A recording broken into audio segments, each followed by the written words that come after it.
देखिए, मसला खाली शॉपिफ़ाई तो नहीं हो सकता ना, मार्केट की अवेयरनेस नहीं थी, मार्केट की नॉलेज नहीं थी। आप पाकिस्तान में लोगों को एक्सेल पे डेटा देना भी तो एक चैलेंज था। एथिकली वो गलत होता कि मैं इस कंपनी को ट्रांसपेरेंसी ना रखते हुए इनकी चीज़ें बाहर बेच रहा होता। हुँ, जो कोई भी करे, वो गलत है। प्रॉब्लम पता है क्या था? प्रॉब्लम ये था कि शॉपिफ़ाई का पोर्टल जो है ना, वो बहुत ईज़ी था। हुँ, हुँ।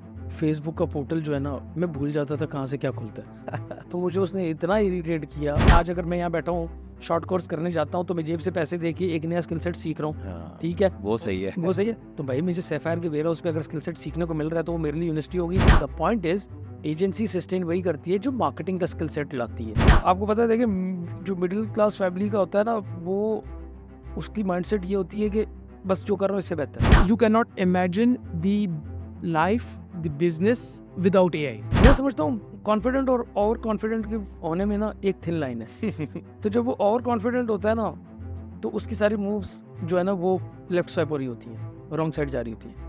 लेकिन जब वो सिर्फ कॉन्फिडेंट रहता है ना, तो फिर उसको वो एनर्जी, वो बूस्ट मिलता चला जाता है। Traditional businesses were very different. उसमें जो लर्निंग, एजुकेशन और इनहेरिटेंस ऑफ बिजनेस और प्लस बिजनेस को फॉर्म करना was a very difficult thing.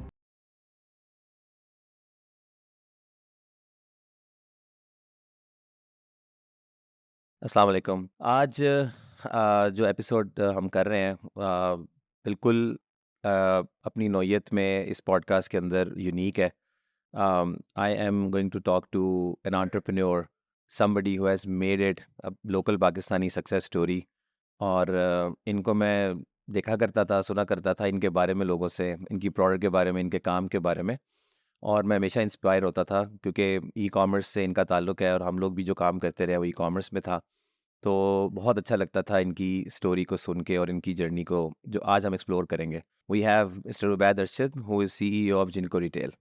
तो अस्सलाम वालेकुम उबैद भाई, कैसे हैं आप? वालेकुम अस्सलाम नितिश भाई। बहुत शुक्रिया वंस अगेन आपने टाइम दिया और I am very excited to speak to you about some of the pressing things तो कि बहुत से लोगों को फ़ायदा दे सकेगी इंशाल्लाह। अच्छा।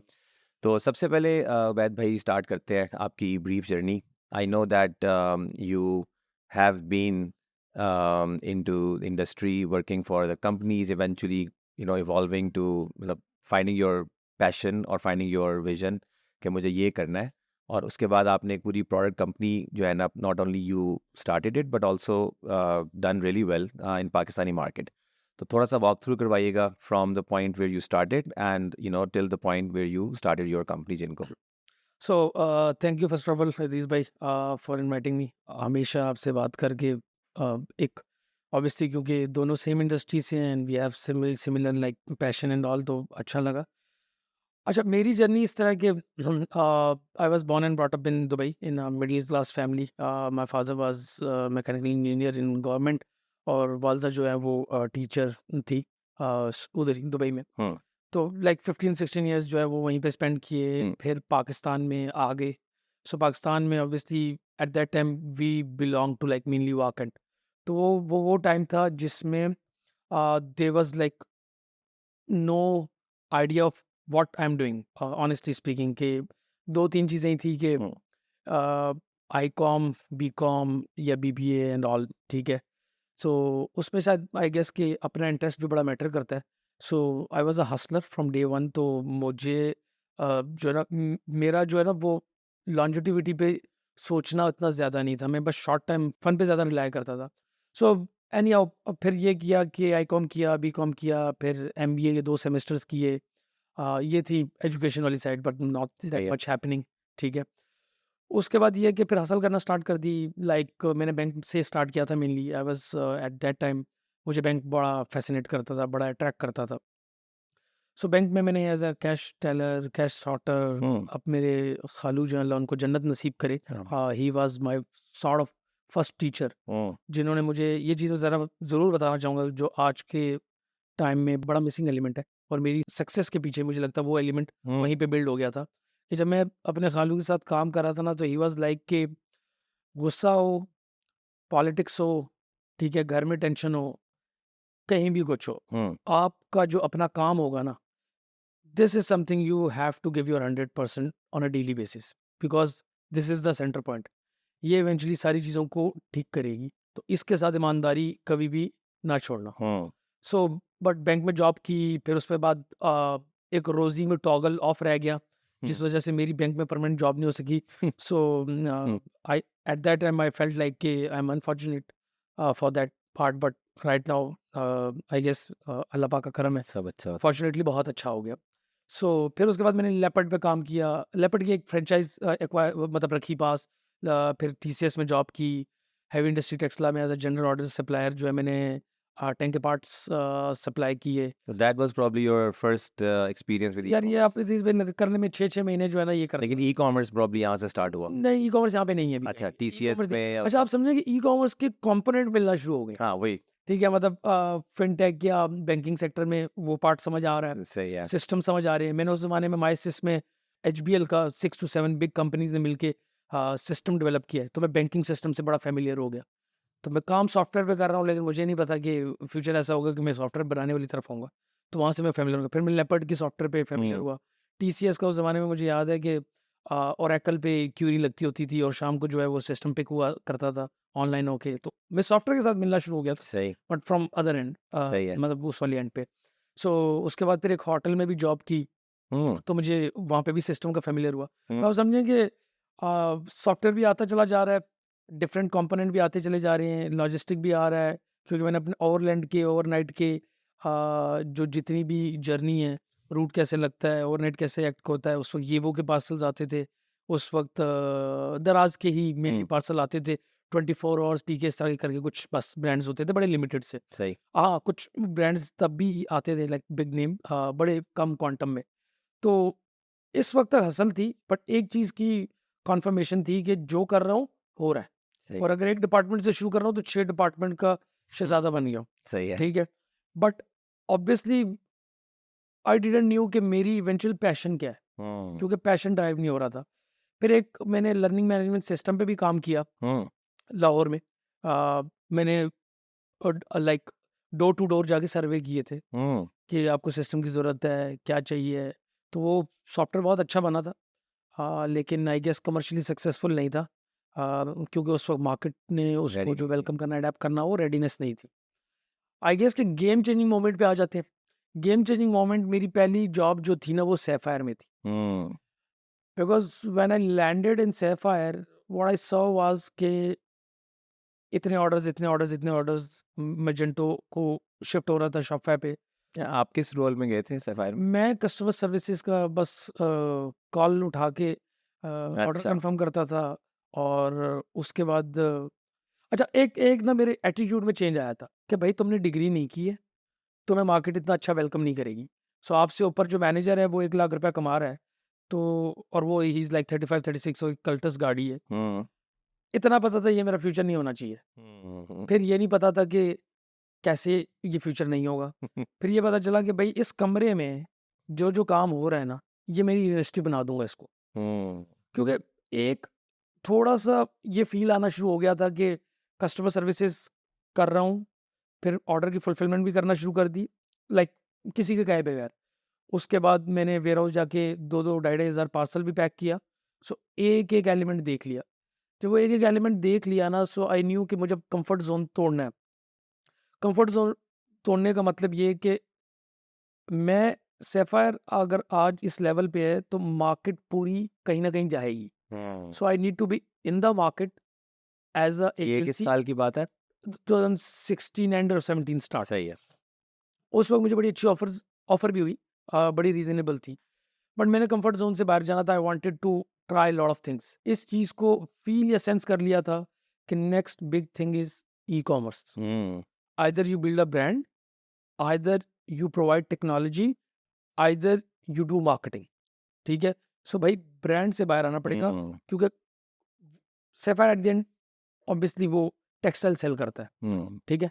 तो मैंने अपने आप को एक कंपनी में प्लेस किया, अल्केमेटिव में, हुँ, हुँ। ठीक है? ई-कॉमर्स ऑपरेशन एग्ज़ेक्टिव से। उनके पास ये थोड़ा-सा मुझे यहाँ से मैं एक इसको हाँ, एक एनालिसिस भी है और थोड़ा-सा एक मिसिंग एस्पेक्ट जो मैं इस पे एड्रेस करना चाहूँगा। मुझे जो याद पड़ता है कुछ इस तरह की स्टोरी है कि इवन अल्केमेटिव भी जो है वो भी किसी तरीके से सैफ़ायर से ही या उसका कोई ऑफशूट था वहीं से निकला था।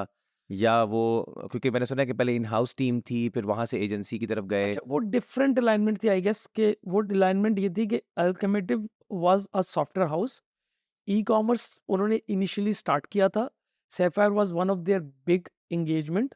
और तो उस शुरू से ही एक एंगेजमेंट उन्हीं एंगेजमेंट के थी। साथ थी? हाँ, और जो वो आप बात कर रहे हैं ना, वो थी आई गेस कस्टमर सर्विसेज की। मेरे से पहले जो टीम थी ना, वो बिल्ड अल्केमेटिव ने की थी, बाद में उसको in house I guess Sapphire ने किया था। अच्छा, अच्छा, अच्छा। ठीक है, वो मेरे से थोड़ा पहले की बात है। उसके बाद फिर मैं उसी यूनिट में लैंड किया था, बट मैं एज अ सैफायर का एम्प्लॉय लैंड किया था। सही है। मेरी अल्केमेटिव से वाबस्तगी पहले की भी थी। जब वो लर्निंग मैनेजमेंट सिस्टम अल्केमेटिव अच्छा, का उन्हीं का था, ठीक है, वो उधर ही बन रहा था, so I was an employ there. ठीक है। तो जब मैं इधर अल्केमेटिव में आया तो मैंने ई कॉमर्स बिल्कुल एक न्यू विंग था इनके लिए, और कुछ क्लाइंट्स थे। बट फिर उसके बाद आई गेस कि फास्ट पेस अगर मैं इसको थोड़ा करूँ कि 24/7 building good team, understanding market, और व्हाट्सएप पे पूरी वेबसाइट्स डिलीवर करना, और like big name, top notch name, Shopify पे माइग्रेट करना। मैजेंटो भी उस वक्त कर रहे थे, लाइक बाटा बहुत लोगों के साथ। बट हमें शॉपिफाई ज़्यादा समझ आया क्योंकि मैजेंटो पे उतना अच्छा एक्सपीरियंस हमारा नहीं था। या Magento eight that time obviously ऐसा प्लेटफॉर्म था जो अनलिमिटेड बैंडविड्थ चाहिए थी, जिस वजह से शॉपिफाई को बहुत वेलकम किया गया। क्योंकि उस वक्त इंफ्रा, AWS, एज़्योर, ये जो है ना एलियन कॉन्सेप्ट थे, या it was very difficult to manage and understand, क्योंकि हम वेस्ट से तो पीछे ही थे ना। सो सो प्लेटफॉर्म पे मैं बात आपसे डेफिनेटली करना चाहूँगा because you are somebody who has had experience of Magento and Shopify, तो इस पे मैं मैं थोड़ा-सा जर्नी को ले जाता हूँ हाँ, आपकी, थोड़ा ठीक है? अब ज़ूम मैं इन मैं उस पे करता हूँ। डन। लेकिन मुझे जो एक छोटा-सा रिफ्लेक्शन मुझे हो रही है या कमेंट मैं करना चाहूँगा आपकी जर्नी पे, मुझे जो नज़र आ रहा है वो ये है कि the ingredient that you had, ठीक है ना? वो ये था कि आप अपना काम सिर्फ़ नहीं कर रहे थे, आप उस काम का जायज़ा भी ले रहे थे और उसको उसके अंदर घूमकर उसको समझने की कोशिश भी कर रहे थे। अच्छा, उसमें ना इधर भाई एक चीज़ जो है ना मैं इस पे ऐड करूँगा। मेरी थोड़ी-सी पर्सनैलिटी इस तरह की है ना कि मैं अगर आज काम करना शुरू करता हूँ ना, तो मैं अगर एक्सेल अपलोड कर रहा हूँ ना, तो मैं कहता हूँ मैंने 10 एक्सेल अपलोड कर लिए हैं, अब जो ऊपर वाला जो सपोर्ट का बंदा है, ये इधर भी बेटरमेंट होनी चाहिए। मैं नीचे वाले को ट्रेन करूँगा, मैं बोलूँगा भाई आपसे आज से एक्सेल आपने करनी है, मैं नहीं उस पे उस हाँ, so you basically define new challenges और वो दूसरी मुझे जो चीज़ समझ में आ रही है वो ये थी कि फॉर समवन लाइक यू जिसके अंदर ये एबिलिटी या ये हैबिट है, उसके लिए गोल्ड था या गोल्ड माइन थी कि वो कस्टमर सपोर्ट में चला गया। हाँ, क्योंकि उसने डायरेक्ट जो है ना उसका इंटरेक्शन जो है वो कस्टमर की क्यूरीज और पेन के साथ है, तो उसके सामने एक पिक्चर बनती जाएगी कि यार ये लोग तो ये कह रहे हैं, ये मसला आ रहा है तो इसका कोई हल होना चाहिए। और बहुत दफ़ा ऐसा होता होगा कि जो जिस जगह पे आप काम कर रहे हैं वो शायद किसी मजबूरी की वजह से, किसी और फोकस की वजह से वो नहीं कर पा रहा और आपको वो चीज़ नज़र आ रही है। तो दैट इज़ हाउ मतलब समझने वालों के लिए समझ है इसमें कि इस तरह से देखें नीड नीड सामने आती है और फिर करेज और सही माइंडसेट के साथ आप जंप कर सकते हैं कि यार ये नीड मैं फुलफिल करूंगा। ऐसे तो ही। दैट्स योर जर्नी अपेरेंटली, जो कि बड़े आराम से मुझे नज़र आ रही है कि पीसेस कनेक्ट होते गए और एक जगह पे जाके वो एक बिल्कुल पिक्चर बन गई कि यार ई कॉमर्स मुझे मज़ा भी आ रहा है और ये फ्यूचर भी है इसका और मैं कर भी लूँगा और मेरे पास प्रॉब्लम भी हाथ में आ गई है। वो ना असल में मेरे लिए थोड़ा-सा मोटिवेटिंग फैक्टर पता है क्या था? बड़ा ऑनेस्टली स्पीकिंग एक बात बताऊँ, मैं ना मेरा माइंडसेट पता है चेंज सैफायर में कब हुआ? मेरा माइंडसेट चेंज सैफायर में जब हुआ, जब मैं लॉजिस्टिक की क्वेरीज़ और सॉफ्टवेयर हैंडल करना स्टार्ट किए ना, सो आई वाज़ लाइक यार सीखा हुआ कभी ज़ाया नहीं जाता। I was in a impression कि मैंने शायद जो लॉजिस्टिक किया, आई वेस्टेड माय टाइम। मैंने जो शायद हॉस्पिटैलिटी इंडस्ट्री में काम किया, आई वेस्टेड माय टाइम। मैं जो दुबई रह के आया, it was good for nothing. ठीक है? तो वो जो था ना, it demotivated me to a level कि मैं समझा कि भाई आई हैव कोलैप्स्ड। या लेकिन जब मैं सैफायर में गया ना, तो वो सारे जब डॉट्स कनेक्ट हुए ना, डॉट्स सो मेरा जो माइंडसेट चेंज हुआ ना कि भाई कुछ ज़ाया नहीं हुआ, सब कनेक्ट होना शुरू हो गया। सो आपका वो जो लर्निंग है ना, इट्स समथिंग कि वो कभी भी ज़ाया नहीं होती। बिल्कुल। तो जब वो अप्रोच मेरे माइंड में आई ना, तो मैं एक स्टूडेंट बन गया। फिर जो मैं 4 से 1 की नौकरी थी ना, सुबह 4 से 5-6 बजे तक करना शुरू हो गया कि चलो यार यहाँ से पैसे ना मिले या यहाँ पे ग्रोथ ना मिली, तो ये फ्यूचर में कहीं मुझे आउटकम मिल जाएगा। तो दैट वाज़ माइंडसेट चेंज हो गया। माइंडसेट वहाँ चेंज हुआ। जबरदस्त। जो आपने बात की ना कि माइंडसेट कहाँ चेंज हुआ? माइंडसेट यहाँ चेंज हुआ कि भाई पिछला सब साथ लेके आ गया हूँ। मेरे से 10 साल एक्सपीरियंस लोगों का ऊपर मैं टीम लीड हो गया। मेरी टू अ लेवल कि मेरे पे लोगों ने रिलाय करना शुरू कर दिया। मेरे सीनियर्स ने मुझे एक स्ट्रैटेजिक लेवल पे एंगेज करना शुरू कर दिया।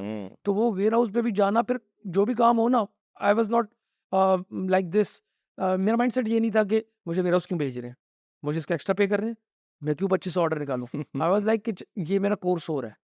ऐसे एक बात है, Yeah. आज अगर मैं यहाँ बैठा हूँ, शॉर्ट कोर्स करने जाता हूँ, तो मैं जेब से पैसे दे के एक नया स्किल सेट सीख रहा हूँ, हाँ, ठीक है? वो सही है। वो सही है। तो भाई मुझे सैफायर के वेयर हाउस पे अगर स्किल सेट सीखने को मिल रहा है, तो वो मेरे लिए यूनिवर्सिटी होगी। ये सो इट्स अ ब्लेसिंग कि मुझे जेब से कुछ देना नहीं पड़ा और उन्होंने मुझे वहाँ ये पे 100 ट्रेन कर दिया। बातों की एक बात है। मैं भी इसको लाइक इससे ज़्यादा अच्छा नहीं कह सकता कि ये जो ज़्यादा चालाक होते हैं लोग, हुँ। जो ज़्यादा अपनी ऑप्टिमाइज़ कर रहे होते हैं बेनिफिट को, वो अपनी गड़ा खोद रहे होते हैं अपने लिए, और हाँ। जो सही माइंडसेट हम्बल रहकर सही तरह से देख रहे होते हैं, वो अपने लिए अपॉर्चुनिटीज़ जो है ना क्रिएट कर रहे होते हैं। ऐसे ही है। So that's the crux of it. So okay, so अब आप you are working at Alchemative, ठीक है? वहाँ पे आपके पास क्लाइंट्स थे मेजेंटो के भी और शॉपिफाई के Shopify। भी, और आप एजेंसी के मॉडल पे काम कर रहे हैं, लोगों की ई-कॉमर्स वेबसाइट बना रहे हैं, और सर्विसेज मार्केटिंग की भी देते थे। क्या-क्या अच्छा, ऑफरिंग्स थी? शुरू में हमने मार्केटिंग भी देना शुरू की, जी। ठीक है? और हमने मार्केटिंग भी की, we tried to do marketing, but honestly speaking उस वक़्त जो सबसे बड़ा मीडियम था वो फेसबुक है, जो कि आजकल भी है। समझ आ रही थी पोर्टल की बहुत अच्छा, मैट्रिक्स की भी समझ आ रही थी, सारा कुछ हो रहा थी। प्रॉब्लम पता है क्या था? प्रॉब्लम ये था कि शॉपिफाई का पोर्टल जो है ना वो बहुत ईज़ी था। हुँ, हुँ। फेसबुक का पोर्टल जो है ना, मैं भूल जाता था कहाँ से क्या खुलता है। तो मुझे उसने इतना इरिटेट किया, ये एक रीज़न है। दूसरी रीज़न ये थी कि eight that time I understood this thing कि भाई अभी जो हम काम कर रहे हैं ऑलरेडी वो स्टेबल नहीं है। हम अगर ये सर्विस भी देने चले जाएँगे तो मर्चेंट की सैटिस्फैक्शन हम पे आनी ही नहीं है। हुँ, ठीक है? So it's something which is a very difficult thing, और एक वो आपको भी उस चीज़ का आइडिया होगा, रिसोर्स ही नहीं मिलता था। आपके हुँ। विज़न तो हो गया, या मेरा विज़न तो हो गया, मार्केटिंग भी करेंगे, ये भी करेंगे, बिल्कुल। वन विंडो करेंगे, ये वो। जब मार्केट में रिसोर्स ही नहीं है, so how you are going to build the team? हुँ, सो वहाँ पे ये समझ आया कि यार मार्केटिंग को लेट गो करना पड़ेगा। तो उस वक़्त फिर ओवरऑल मैनेजमेंट का डिसीजन ये था कि पहले मैं थोड़ा-सा रिजिड था इस चीज़ को, बट ओवरऑल ये था कि हमें मार्केटिंग को लेट गो कर दिया। वी फेल्ट लाइक कि हमें अच्छा, एक मिनट, सॉरी टेक्नोलॉजी। आपको बात काट रहा हूँ। यहाँ पे एक सवाल बड़ा खूबसूरत मेरे ज़हन में आ रहा है कि आपकी जो अपनी जर्नी है, आपका कोई बैकग्राउंड नहीं था चीज़ों का, हुँ, ठीक है ना? मतलब तो इस पूरी जर्नी से आपने कुछ ऐसा फ़ॉर्मूला निकाला है कि जो नई हायरिंग में आप कुछ चीज़ें देख सकते हैं उस बंदे में? अब आप अगर अगर आपको बाय द बुक्स चला जाता, तो आपका डिग्री नहीं थी, आपका कोई पास्ट एक्सपीरियंस नहीं था, लेकिन कुछ आपके अंदर था जो उस वक़्त आपको भी नहीं पता था, लेट्स से, लेकिन you were just doing things with passion and all. अब पीछे मुड़ के अगर आप देखें, कि जब आपने बात की रिसोर्स नहीं मिलता, तो क्या आप ये कॉन्फिडेंस फ़ील करते हैं कि यार नहीं मिल आई नो कि पाकिस्तान में इतनी ट्रेनिंग नहीं होती लोगों की, ग्रेजुएट्स निकलते हैं, इतनी पॉलिश नहीं होते, लेकिन वो कुछ एस्पेक्ट्स मुझे पता है, अगर मैं वो देख लूँ उनके अंदर, तो मुझे पता है कि ये कल का उबैद अरशद है। हुँ। Do you see anything of that, yes. या आज भी आप अपनी हायरिंग में फॉर एग्ज़ाम्पल देखते हैं ऐसी कोई चीज़ कि अगर वो ये हरकतें कर रहा है, ये सवाल पूछ रहा है, या ऐसा इंटरव्यू मैं प्लान करूँ इसका कि अगर ये हरकतें ये करेगा उसमें, तो मुझे नज़र आ जाएगा उबैद अरशद? देखिए मेरा इसमें एक बिलीफ है। मैंने ना आपका जो क्वेश्चन है ना, उस पे अगर मैं इसको आंसर करूँ ना, तो मैं उसी को ढूँढने की कोशिश करता हूँ। हुँ, जो सक्सेस स्टोरीज़ कंपनी में है, नॉट ओनली उबैद अरशद, हसन सज्जाद। अच्छा, हर एरिया की अपनी नीड है। हुँ, जैसे मैं एक बड़ा बेसिक बात करता हूँ, जो कस्टमर सर्विसेज़ में होगा, उसका रिस्पॉन्स टाइम बहुत अच्छा होना चाहिए, ठीक, ठीक है? अब right person to place in a right department, that's my ideal job, ठीक है। ठीक है? So first we need to identify the characteristics of a person, उसकी ओवरऑल एटीट्यूड और एप्टीट्यूड, ये सारी चीज़ें तो होगी। फिर कंपनी प्लेस कहाँ करेगी, हुँ, ठीक है? क्योंकि एक बात करता हूँ, जैसे अगर मैं हमेशा ये बात बोलता हूँ अपनी टीम में भी, कि अगर एक टेक्नोलॉजी वाला बंदा है ना, वो उसका रिस्पॉन्स टाइम उतना अच्छा नहीं भी है ना, तो वो सर्वाइव कर जाएगा, ठीक है? लेकिन अगर उसकी कोडिंग स्किल्स के अंदर या डिप्लॉयमेंट स्किल्स के अंदर वही चीज़ आ गई कि वो केयरलेस हो गया, हुँ, तो देयर इज़ नो सर्वाइवल, ठीक है? सो बिल्कुल मैं ना एटीट्यूड और एप्टीट्यूड को पकड़ने की कोशिश करता हूँ। और मैं एक बात बोलूँगा कि अल्लाह का शुक्र है, मैंने जो मार्केट के मिसफिट लोग थे ना, शायद किसी ने केमिकल इंजीनियरिंग की है, पर उसके अंदर हुँ, जज़्बा था कि मैं कुछ कर जाऊँगा। या मैं मेरा मेरी जो वो है ना, मेरा जो डोपामाइन रिलीज़ होता है ना, उसको वहाँ पहुँचा के होता है सही, कि हार्ड वर्कर है, आईक्यू भी बेटर है, ठीक है? और टाइम भी देगा, और लोगों के साथ अलाइनमेंट भी अच्छी हो जाएगी। कोई मसला नहीं, केमिकल इंजीनियर है, हमारे यहाँ से कौन से सीएस के शॉपify की डेवलपर निकलते हैं। सही है। So I have a different mindset.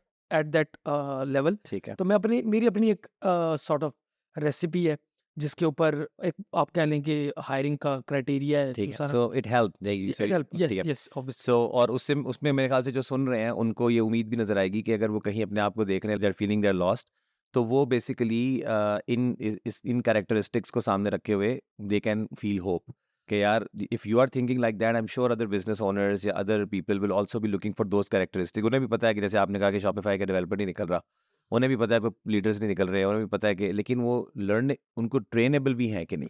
यार देखिए ऑनेस्टली स्पीकिंग मैं आपको बताऊं, एक पाकिस्तान मेंटालिटी के ऊपर ना जो सीएस वाला होता है ना वो ज्यादा जल्दी हार मानता है एज कम्पेयर टू जो ऑफ शूट हो इससे। अच्छा। ये मेरा अपना एक्सपीरियंस, उसकी रीजन है।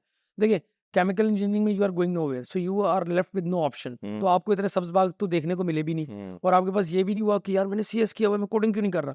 ये है ना एक सही मेंटल है, बैरियर, सही है। तो उसका नहीं है। तो वो बहुत ज्यादा फ्री माइंडसेट के साथ आता है, जिसका मतलब फ्लेक्सिबल होता है। फ्लेक्सिबल होता है एक, और दूसरा अगर वो आते साथ ही ना उसने सॉफ्टवेयर ऑपरेट करना शुरू कर दिया, उसकी सेटिस्फेक्शन का लेवल बहुत कि ऊपर, मैं कुछ कर यार रहा मैं तो कुछ करना शुरू हो गया, मैं तो प्रोडक्टिव हो गया। हूँ। इंटरेस्टिंग। सो ऑब्वियसली सीएस की अपना एक एरिया, एक एडवांटेज है कुछ सर्टेन डोमेन में, और जो ऑफ शूट में अगर कहूँ कि जी। टेक्नोलॉजी से उनका अपना एडवांटेज है। Very it's a mix and match of both. बेहतरीन। So okay, so you were working in Alchemative, back to that journey, तो उसमें आप सर्विसेज दे रहे थे। यू टॉक्ड अबाउट कि फेसबुक का एक पोर्टल बहुत ही कॉम्प्लिकेटेड था।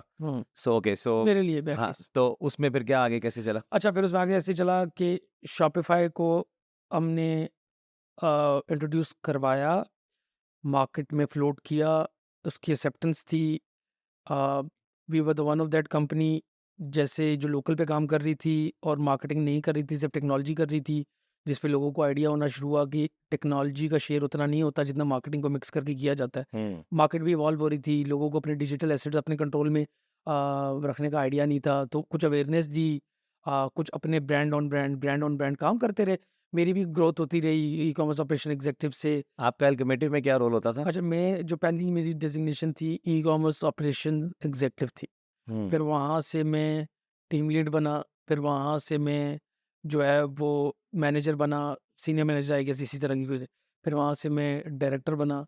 तो सो एक एजेंसी में रहते हुए आप मर्चेंट के लिए क्या करते थे अच्छा, एज एक ऑपरेशंस? एजेंसी में रहते हुए मर्चेंट के लिए हम करते ये थे, उसकी प्रोडक्ट अपलोड करते थे, ठीक है, उसकी साइज चार्ट डेली, हमने फैशन और शू में काम किया है, प्रोडक्ट अपलोड करते थे, सेल्स लगाते थे, उसकी वेबसाइट को डेवलप करवाते थे, उसकी डिज़ाइन यूआई यूएक्स उसको फिर कस्टमर एंगेजमेंट, फिर उसके प्रॉब्लम्स। प्रॉब्लम्स ये तो करते आप थे। सही जगह बैठे रहे थ्रू आउट के, ई कॉमर्स समझ आता ही रहे मुझे। अच्छा, थोड़ा-सा जो एक्स फैक्टर था ना, जो मेरे होने पे ये था कि जो कंपनी के अंदर उस तरह से नहीं था। मेरे अंदर मैंने जो इंट्रोड्यूस कराया कि ई-कॉमर्स बिज़नेस इज़ 24/7 बिज़नेस। बिल्कुल। इट्स नॉट समथिंग जो आप एक टिपिकल सॉफ्टवेयर हाउस की तरह लेके चल 6 बजे बंद हो गया 6 है, बजे उसके बंद बाद हो में गया। ऐसे नहीं है। So we introduce that part के 1 सेकंड डाउन टाइम और non responsiveness can cause a million loss. So वहाँ जो थी ना वो हमें एक्स्ट्रा माइल दे दिया। उससे पहले ई-कॉमर्स चल रहा था, भाई 6 है, अगले 6 को तो कैसे किया? लोगों को कैसे समझाया कि 2 बजे भी मसला आ सकता है? टीम यार तो कहेगी देखिए, फ़ोन बंद। Honestly speaking, lead by front, hmm, front से लीड किया, हुँ। खुद किया, बाकी करना शुरू हो गए। अच्छा, एक बात मेरी पूरी जर्नी में ना आपको जितने डॉट्स कनेक्ट करेंगे ना, आई हैव मेजॉरिटी में I have I been with the people जो कि बहुत ज़्यादा सपोर्टिव, अंडरस्टैंडिंग बहुत अच्छी थी, और वो कहते हैं ना टिपिकल लैंग्वेज में ख़ानदानी लोग मैं कहता हूँ, वाह! मुझे वो बड़े मिलते रहे कि मेरे पास देने के लिए कुछ नहीं था, लेकिन उनको मेरा आप मिला तो उसके थ्रू चल पड़े। उनको मेरे विज़न पे जो कि था ही कुछ नहीं शायद, उनको दिख गया कि कोई विज़न है। ज़बरदस्त। So I have always met in this journey a very good people. लेकिन वैसे सुना यही कि शॉपिफ़ाई में तो मसले आते भी नहीं है इतने कि रात को 12 बजे आप फिर अचानक बैठ जाए। तो मसले किस किस्म के आते थे जिसके लिए उठना पड़ता सर था? देखिए, मसला खाली शॉपिफ़ाई तो नहीं हो सकता ना, मार्केट की अवेयरनेस नहीं थी, मार्केट की नॉलेज नहीं थी। आप पाकिस्तान में लोगों को एक्सेल पे डाटा देना भी तो एक चैलेंज था, ठीक है। डाटा अपलोड करना भी तो चैलेंज था। तो उस वक़्त नहीं, 24/7 में वो इश्यू क्या आता था? देखिए 24/7 में एक तो आप एक बड़े बता अच्छा। देता हूँ। हाँ। 24/7 में इश्यू क्या आता था, आपके पास 80 टू 90 मर्चेंट है। सुबह जिस शॉपिफ़ाई के डेवलपर ने काम किया था, उसने ऐड टू कार्ट के ऊपर एक लिंक लगाना भूल गया, ठीक है? या एक प्रोडक्ट के ऊपर प्राइस गलत डल गई, सही है? इस तरह की ट्विकिंग्स ठीक आप है। सुबह तक काम करते रहे, शाम को किसी ने एक उठा के ले आए।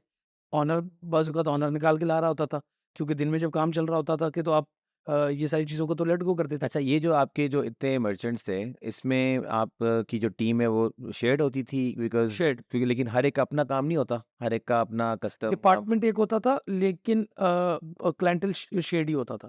ये सपोर्ट वाले हैं वो व्हाट्सएप के ग्रुप्स में एक्टिव है, लेकिन वो 50-100 ग्रुप्स देख रहे हैं। अच्छा, ठीक है, उनके साथ फिर टेक्निकल टीम है, वो टेक्निकल टीम काम कर रही है। लेटर ऑन बाइफिकेशन वगैरह कर दी थी कि ये एग्जिस्टिंग देखेंगे, ये ऑनगोइंग देखेंगे। जैसे-जैसे अपना एक्सपोज़र एक्सपीरियंस बढ़ा तो तो वो डिसीजन मतलब लेता रहा। आपके ख़्याल से 50 मर्चेंट्स के लिए कितनी टीम थी जो कि इनफ होती है, जो कि उनके मसले चला ले सारे सपोर्ट 24/7? डिपेंड करता है कि आपने मर्चेंट्स कैसे, वो 50 मर्चेंट कैसे नहीं, हैं। जो भी थे मतलब जो भी उसमें यार आई गेस कि 50 के ऊपर जो है ना, आई गेस आपको मिनिमम 5 से 8 लोगों की टीम के बीच में सब। तो वन कैन इमेजिन कि कितने को मसले आते होंगे, जो 5-7 से हैंडल हो जाते हैं। हाँ, ये बात है 2016-17 की, अब स्टेबल है। हाँ, वो अब बेहतर अगर हो मैं गया। आज अगर 50 की बात करूँ ना, अब जो शोफा पे काम कर रहे हैं, 3 लोगों पे होनी चाहिए, हुँ। क्योंकि मार्केट इवॉल्व हो गई है। अच्छा, मेरी जो सुना है कि मैजेंटो उस वक़्त लोग जो है ना उसको पसंद तो बहुत करते थे। सब ने छोड़ा मजबूरी में जाके कि यार ये सेल वाले दिन बैठ जाता है। तो शॉपिफ़ाई पे जब वो गए और उस वक़्त शॉपिफ़ाई इतना ज़्यादा एडवांस नहीं था, बैठता नहीं था, बस मैंने ये सुना है।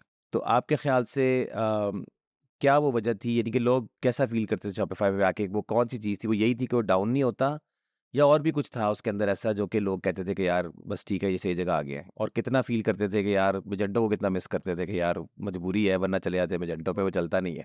देखिए, मैं आपको एक बात बताता हूँ, बात ये है कि 2 सोसाइटियाँ हैं ना, दोनों बहुत अच्छी हैं अंदर से, लेकिन एक का गेट बहुत अच्छा है और एक का गेट जो है वो उतना अच्छा नहीं है, ठीक है? तो पर्सपेक्टिव ही ये बन जाएगा कि इस सोसाइटी अच्छी नहीं है। ये सोसाइटी अच्छी नहीं, ये अच्छी है। जो इ देखें, उस तरह डिस्कशन करेंगे तो दिन, सालों और सही महीनों है। निकल जाएँगे। इवेंचुअल जो एक ही चैलेंज था ना, जिसके ऊपर मैजेंटो को यहाँ पे उतनी फ़ोकियत नहीं मिली और शोफाई उसको सरपास कर गया, दैट वाज़ कि अनलिमिटेड बैंडविड्थ, हुँ, ठीक है? देखिए, एक पॉइंट है, यार जब एक बिज़नेस की 1% सेल ऑनलाइन है, तो उसको कितने ही कोई यूज़ केस पता होने थे, हुँ, उसको हुँ। कितने ही कोई प्लेटफ़ॉर्म का पता होना था, उसको कितने ही कोई चैलेंज होने थे। वो तो लेटर ऑन इवॉल्व होता ना। दुनिया में मैजेंटो भी चल रहा है, ठीक है? शोफा भी ऑब्वियसली चल रहा है, ठीक है? So it was not this thing. Problem थी कि जब मैजेंटो डिप्लॉय किया जाता था, जब लोड आता था, तो जब वो इंफ्रा मैनेज कैसे होगा? एडब्ल्यूएस कैसे लगाना है, किसने लगाना है, एज़्योर कौन है, आईटी मैनेज कौन करेगा? पहले लोग लोकल पे थे, ऑन प्रेम पे थे, वो स्किल सेट ही यहाँ पे नहीं थे। इतने स्किल सेट कैसे लाए जाते हैं कि लोग मैजेंटो भी करें, फिर मैजेंटो की भी अच्छी टीम्स करें और उसके बाद इंफ्रा के भी बंदे लाएँ और फिर उसके बाद प्रॉब्लम ये है कि एक मर्चेंट की जब 1% सेल है, तो वो कितना पे कर देता टेक्नोलॉजी कंपनी को? आप जैसी कंपनीज़ को कैसे अफ़ोर्ड कर सकते थे पाकिस्तानी मर्चेंट? तो वो एक एक एक मैं कहता हूँ कॉम्बिनेशन नहीं था ना, हुँ। ठीक है? तो मार्केट सूटेड नहीं था वो। मार्केट सूटेड नहीं था ना। देखिए, शॉफे क्यों बिका?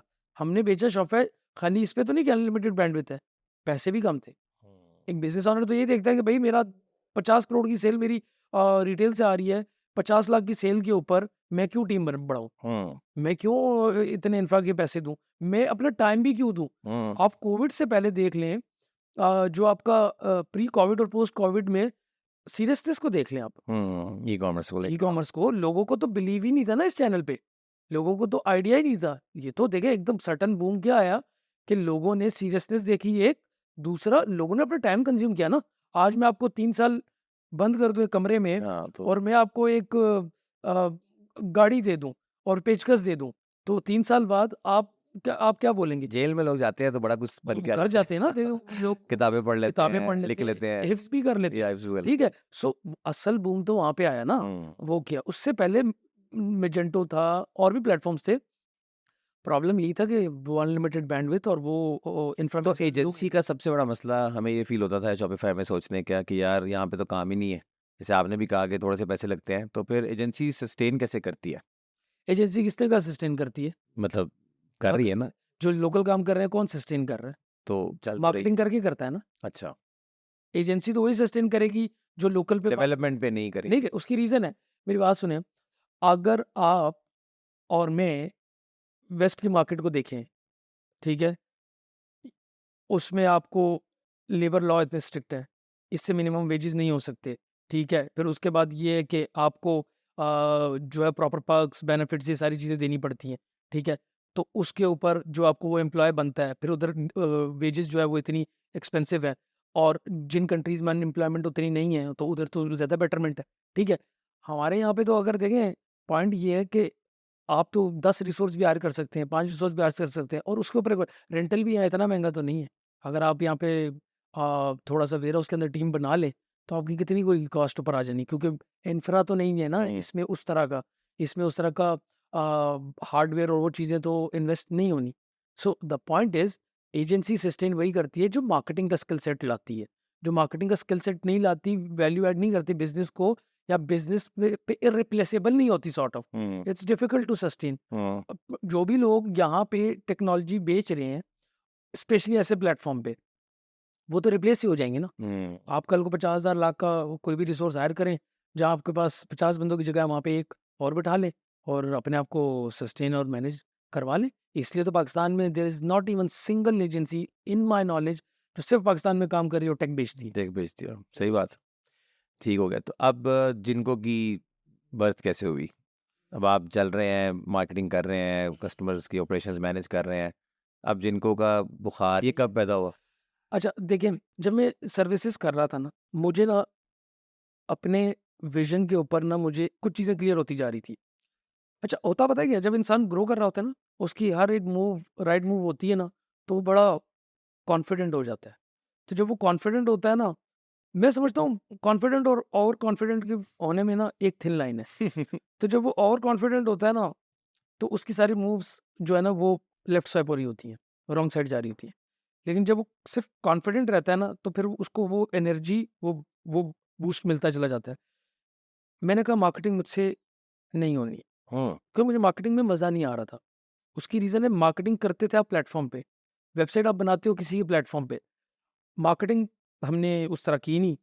शॉपिफाई जब कर लिया, सो वी थॉट लाइक कि जब मेरी शॉपिफाई से बैक एंड फोर्थ कम्युनिकेशन हुई ना, या मेजेंटो वालों से भी, सो आई न्यू दिस थिंग कि ये मार्केट हमारे पड़ोसी मुल्क की मार्केट उनके लिए बहुत बड़ी मार्केट है, कि उस पे वो हिंदी में भी चीज़ें लिख के उनके लिए अमेज़न इंडिया इंट्रोड्यूस कर देते हैं।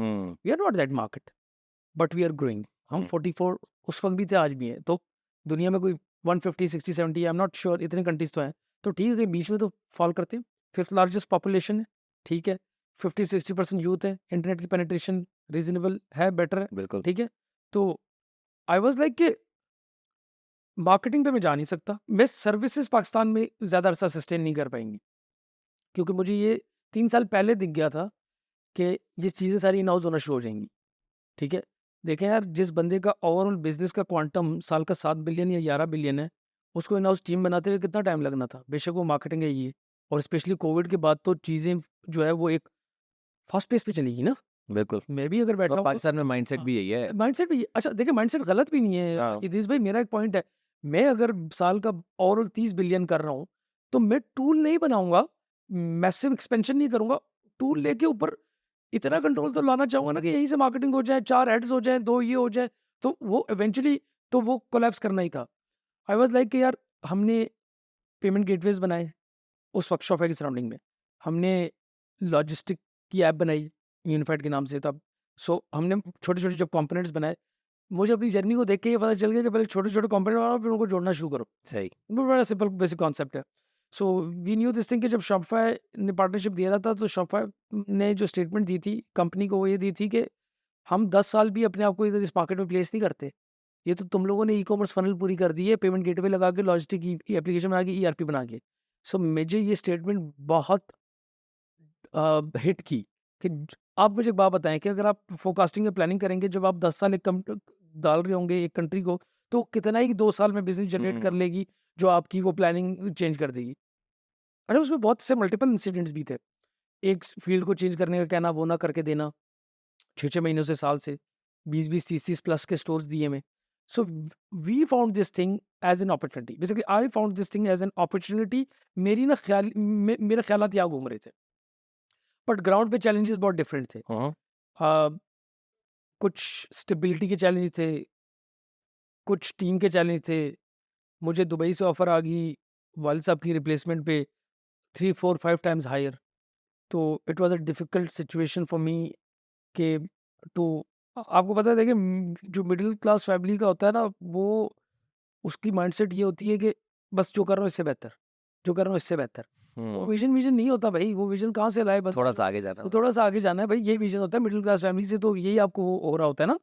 तो आई गेस ऐसे सब लोग ये सुनते हैं, समझ फिर भी नहीं आता कैसी बात है। हाँ देख लो। पता नहीं ये समझ होंगे आप झूठ बोल रहे हैं या आपको पता नहीं है, but you actually saying it from experience. ये देखिए मैं तो बड़ा लोगों को यकीन नहीं मुझे आता। मुझे आज भी याद है कि जब मैंने बड़े लड़खड़ाते हुई ज़बान पे बात की थी अपने वालिद साहब से कि मैं नहीं आ रहा, उन्होंने कहा कि जनरली 33 इयर्स इस अदारे ने और मैंने तुम्हें सर्व किया है।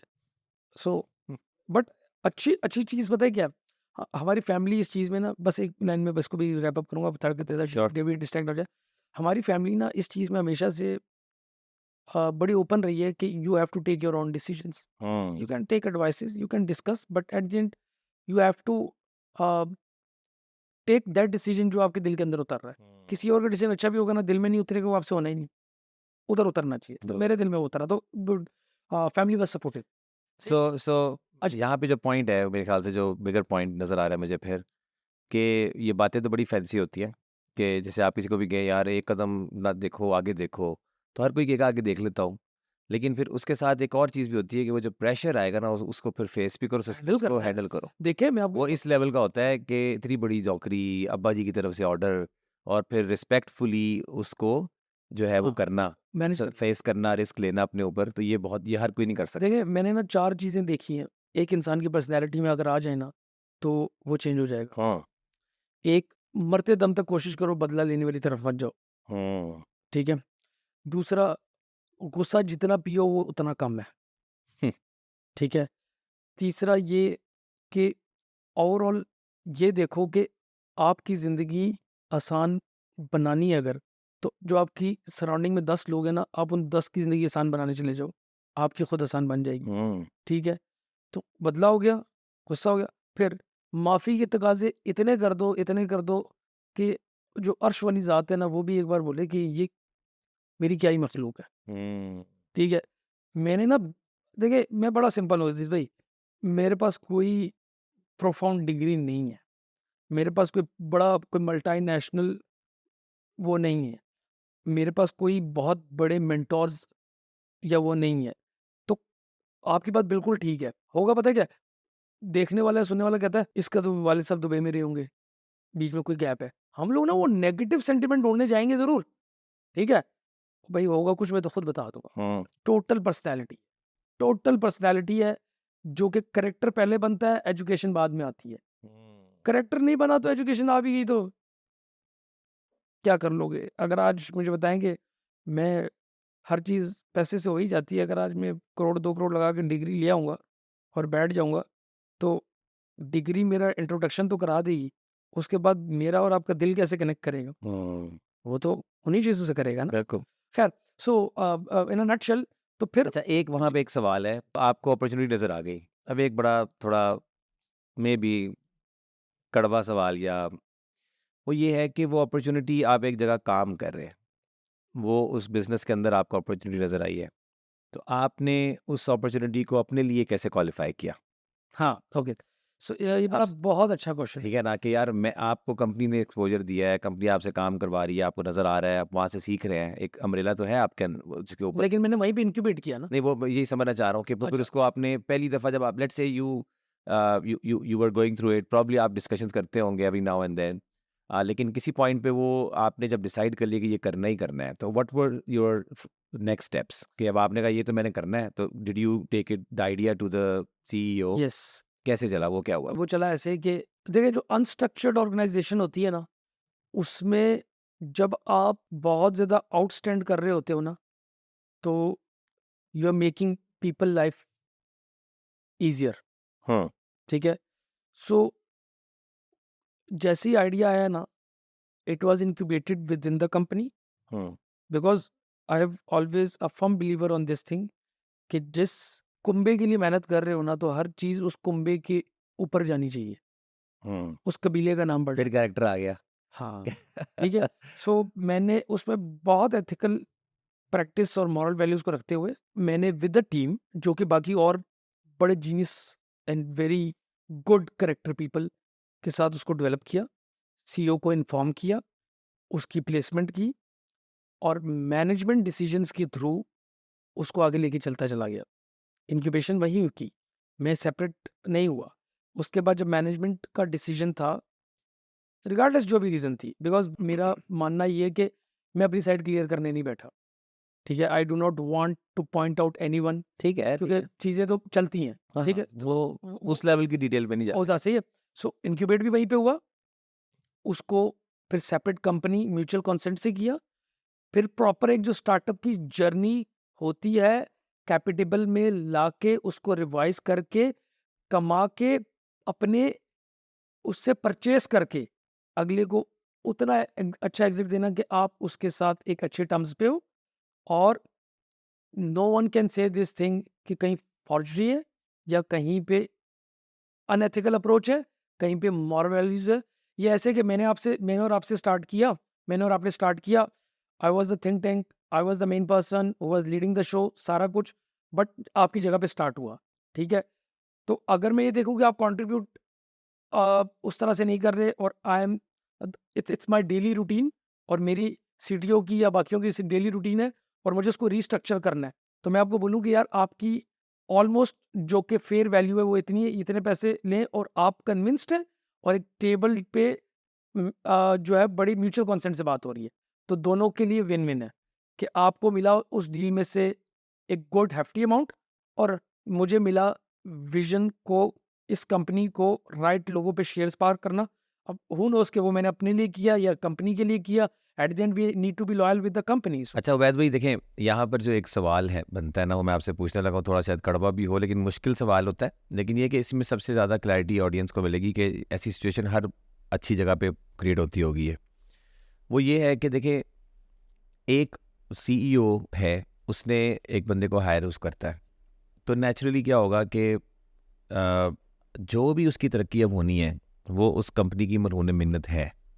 जैसे पेरेंट्स होते हैं, तो पेरेंट्स का देखा जाए तो एक लॉजिक ये होता है कि जी हमने, तुम छोटे थे तो हमने तुम्हें पाल पोस के बड़ा किया।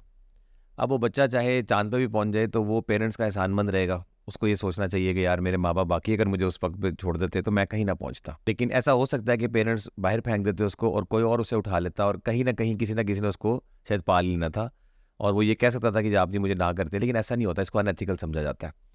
अब आप एक कंपनी में आए एज एन एम्प्लॉई, आपने वहाँ पे एक्सपोजर लिया, सारा कुछ देखा, आपने अपनी मेहनत से काम किया, बट मुलाजमत थी अल्टीमेटली। अब वहाँ से जब स्विच होता है ना बंदा, वो कहता है जी मैंने निकलना है बाहर और मैंने अपना कुछ करना है। और सबसे बढ़कर आपके केस में तो ये बात नज़र आ रही है कि वो डायरेक्ट कंपटीशन है एक तरह से, मतलब उसी जगह पे ही कोई इनोवेशन हो रही है। या तो ना आपके जी मैं जाके स्कूल खोलने लगा हूँ तो कोई नहीं कुछ कहता, लेकिन उसी जगह पर उसी नॉलेज से उसी क्लाइंट के साथ बिजनेस करना, ये बड़ा मुश्किल मरहला था या है, होता है। मैं अपनी एग्जांपल देता हूँ कि मैंने जैसे काम शुरू किया तो मेरे कुछ एम्प्लॉयज़ ऐसे थे, मैं उनके साथ कहता था कि यार लेट्स डू पार्टनरशिप, ठीक है, 50-50% हम करते हैं काम, जितने पैसे क्लाइंट से कमाएंगे उसका आधा तुम्हारा आधा मेरा, मैं उस पैसे से कंपनी का इंफ्रास्ट्रक्चर और जितने अखराजात हैं वो मैं करूँगा, sales marketing accounts what, delivery तुम्हारी है, तुम खुद कर लो, तुम किसी से करवा लो, मुझे परवाह नहीं है। और इस तरह के 10 क्लाइंट्स आ जाए, 10 के 10 तुम रख लो, उनसे काम करवा दो, आधे पैसे तुम ले लो, रेवेन्यू का आधा तुम ले लो। फिर भी कोई मेरे पास आता है और वो मुझे कहता है कि जी मेरा ख्याल है मेरी कंट्रीब्यूशन ज़्यादा है और मुझे जो है ना 10% ज़्यादा मिलना चाहिए।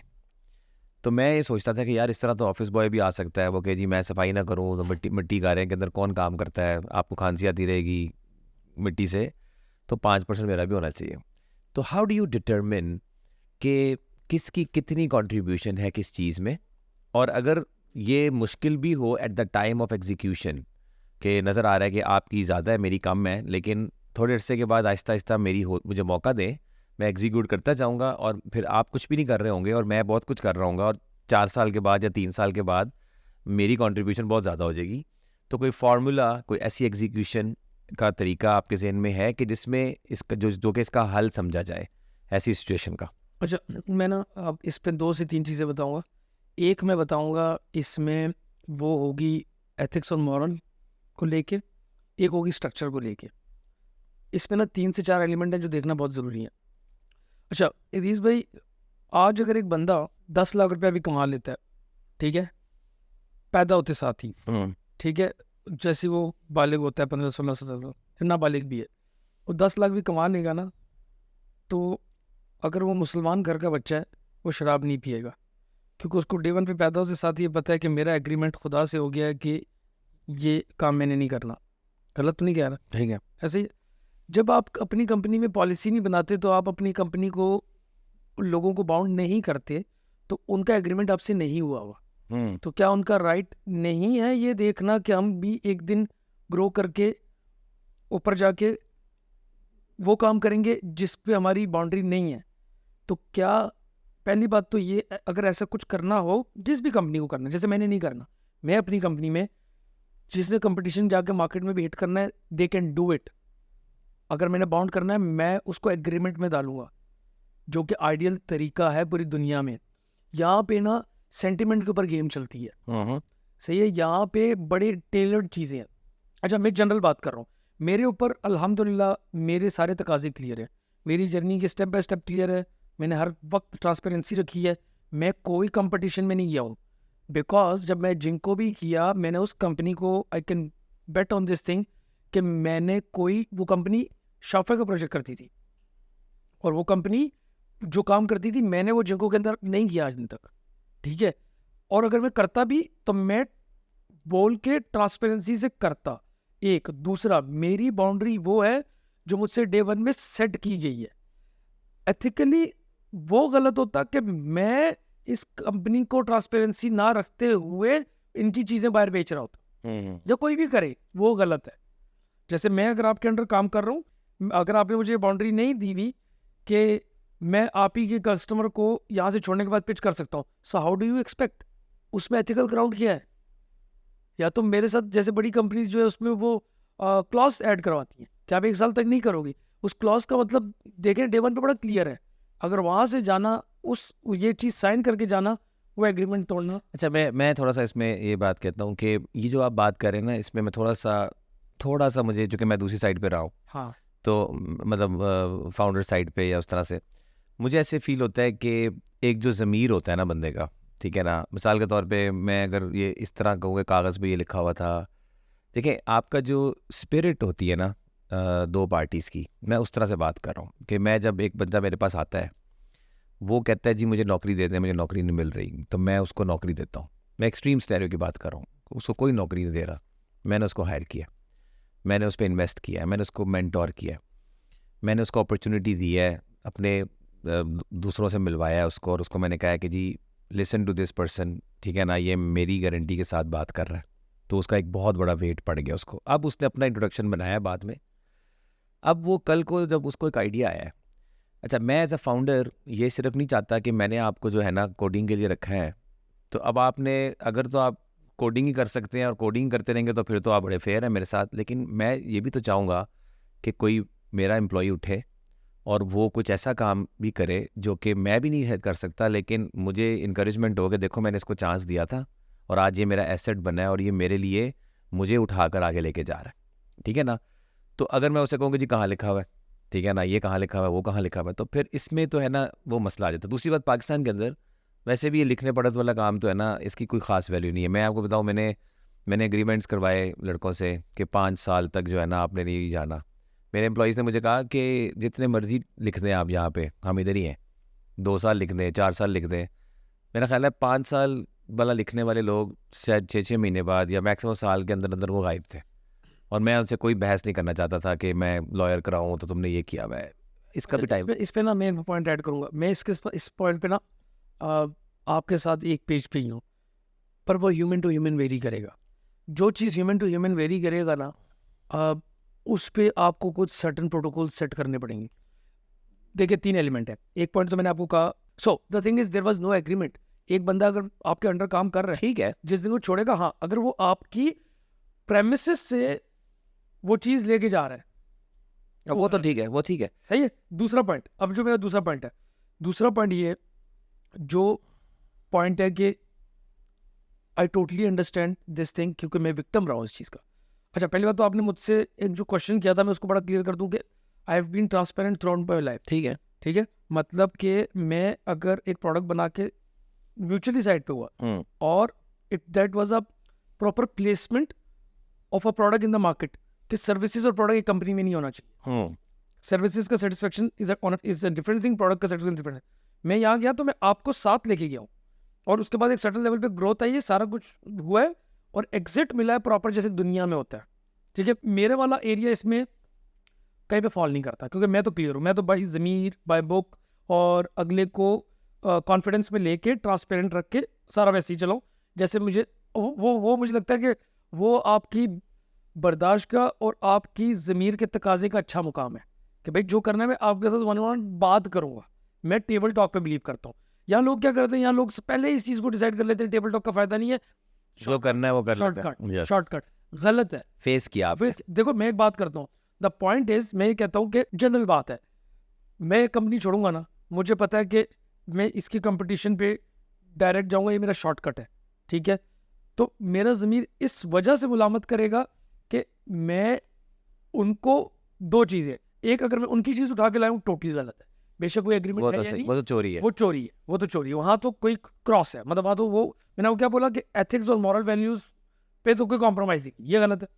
दूसरा, अगर मैं, एक बात ज़रूर है, अगर मैं एक बंदे के पास जाऊंगा अपना शॉपवेयर का स्किल सेट बेचने, मेरे ज़मीर में ये चीज़ ज़रूर होनी चाहिए कि मैं उधर के राज, उधर के असासे या उधर की जो नेगेटिव पॉइंट है वो मेरे लिए एक सीक्रेट है, जो कि अगर मैं जनरल कंपटीशन होता तो मेरे पास वो ना होता, तो मैं अपने आप को बेहतर करके पिच कर सकता हूँ, बट मुझे उस चीज़ की लेवरेज नहीं लेनी चाहिए। तो ज़मीर, बिल्कुल ज़मीर के बगैर देखें, आई फील है कि मैं जनरल पीछे से एक बात तो ऑफ द कैमरा भी कर रहा था, मुझे नहीं याद पड़ता कि मैंने कभी भी ज़िंदगी में बिलो द बेल्ट जाके कंपटीशन को हिट किया हो, कभी ज़िंदगी में नहीं, कि मतलब मुझे कोई किसी की कोई पर्सनल चीज़ पता चली, मुझे कोई बात, हाँ मेरिट पे प्रूवन WW डॉट वाले जो मसले होंगे कि कंपैरिजन करके, कि उनके पास यही नहीं।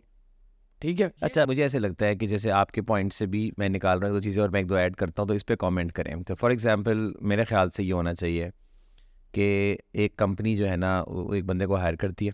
ठीक है, सबसे पहले जो हायरिंग बॉडी है उसको ये माइंडसेट ये होना चाहिए कि मैं ये चाहता हूँ कि जो मेरा एम्प्लॉई है वो एक दिन मेरे से ज़्यादा सक्सेसफुल हो।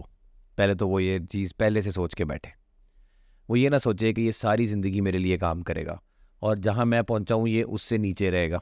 ये नहीं होना चाहिए उसका माइंडसेट। तब एक पहले उनके एंड पे, दूसरे एंड पे ये है कि वो पूरी कोशिश करे कि वो उसको मौके भी दे, जो वो सीख सकता है, जहाँ पे वो उस चीज़ को, अपॉर्चुनिटी को ग्रैब कर सकता है, वो उसको उस जगह पे उसको आगे बढ़ाए। मैं कोशिश करता हूँ ये करने की। तीसरे नंबर पे अब बात आती है उसकी साइड पे। अब एक पॉइंट आया जब वो बंदा वहाँ पहुँच गया, ठीक है ना, मैं ये कहता हूँ फिर उसकी पहली जो आपने बात की कि सबसे पहली बात ये है कि वो ट्रांसपेरेंट हो। ठीक है, वो ये बात समझे कि यार मैं जहाँ पहुँचा हूँ, यहाँ से आया हूँ और मुझे एक चीज़ आ रही, मैं उससे डिस्कस करूँ। और अगर मिसाल के तौर पे आइडियल सिचुएशन में अगर ऐसा माइंडसेट था पहले ही सीनियर लेवल मैनेजमेंट में, तो वो माइंडसेट अगर यही है तो वो उसकी सुनेगा भी, उसको ग्रो करने देगा, उसकी उड़ान उड़ने देगा उसको, और देखेगा कि वो उसके लिए क्या है। दूसरे नंबर पे चोरी वोरी वो सब ट्रांसपेरेंसी वैसे ख़त्म हो जाता है।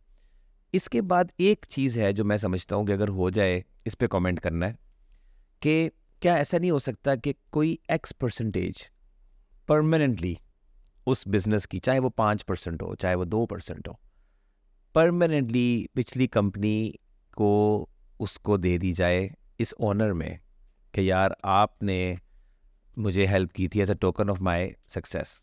इसका मैं ये समझता हूँ अगर अब ये कल्चर अगर हम करें ना, तो हर ओनर ये चाहेगा पाकिस्तान में कि मेरा एम्प्लॉयर बन जाए, यानी कंपनी खोल ले, चलाए, मेरे से सक्सेसफुल करे, 2% मेरा होगा उसमें, मुझे बैठे बैठे पैसे आते रहेंगे सारी ज़िंदगी।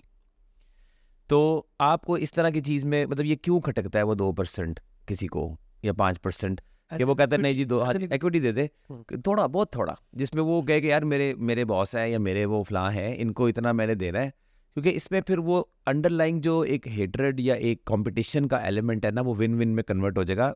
और वो रीजनेबल होना चाहिए, 50% नहीं होना चाहिए, वो एक एक्सपेंस के तौर पे होना चाहिए, और उसकी टर्म्स भी बन सकती हैं, 5 साल के लिए हो सकता है, ताकि वो एक माहौल ऐसा बन जाए कि जिसमें इनकरेजमेंट हो। आप इस पे ज़रा कमेंट करें पूरे प्रोसेस पे भी, और ख़ास तौर पे जो आखिरी पॉइंट मैंने देखिए मैं ना इसको प्रोसेस बाय प्रोसेस लेके चलता हूँ।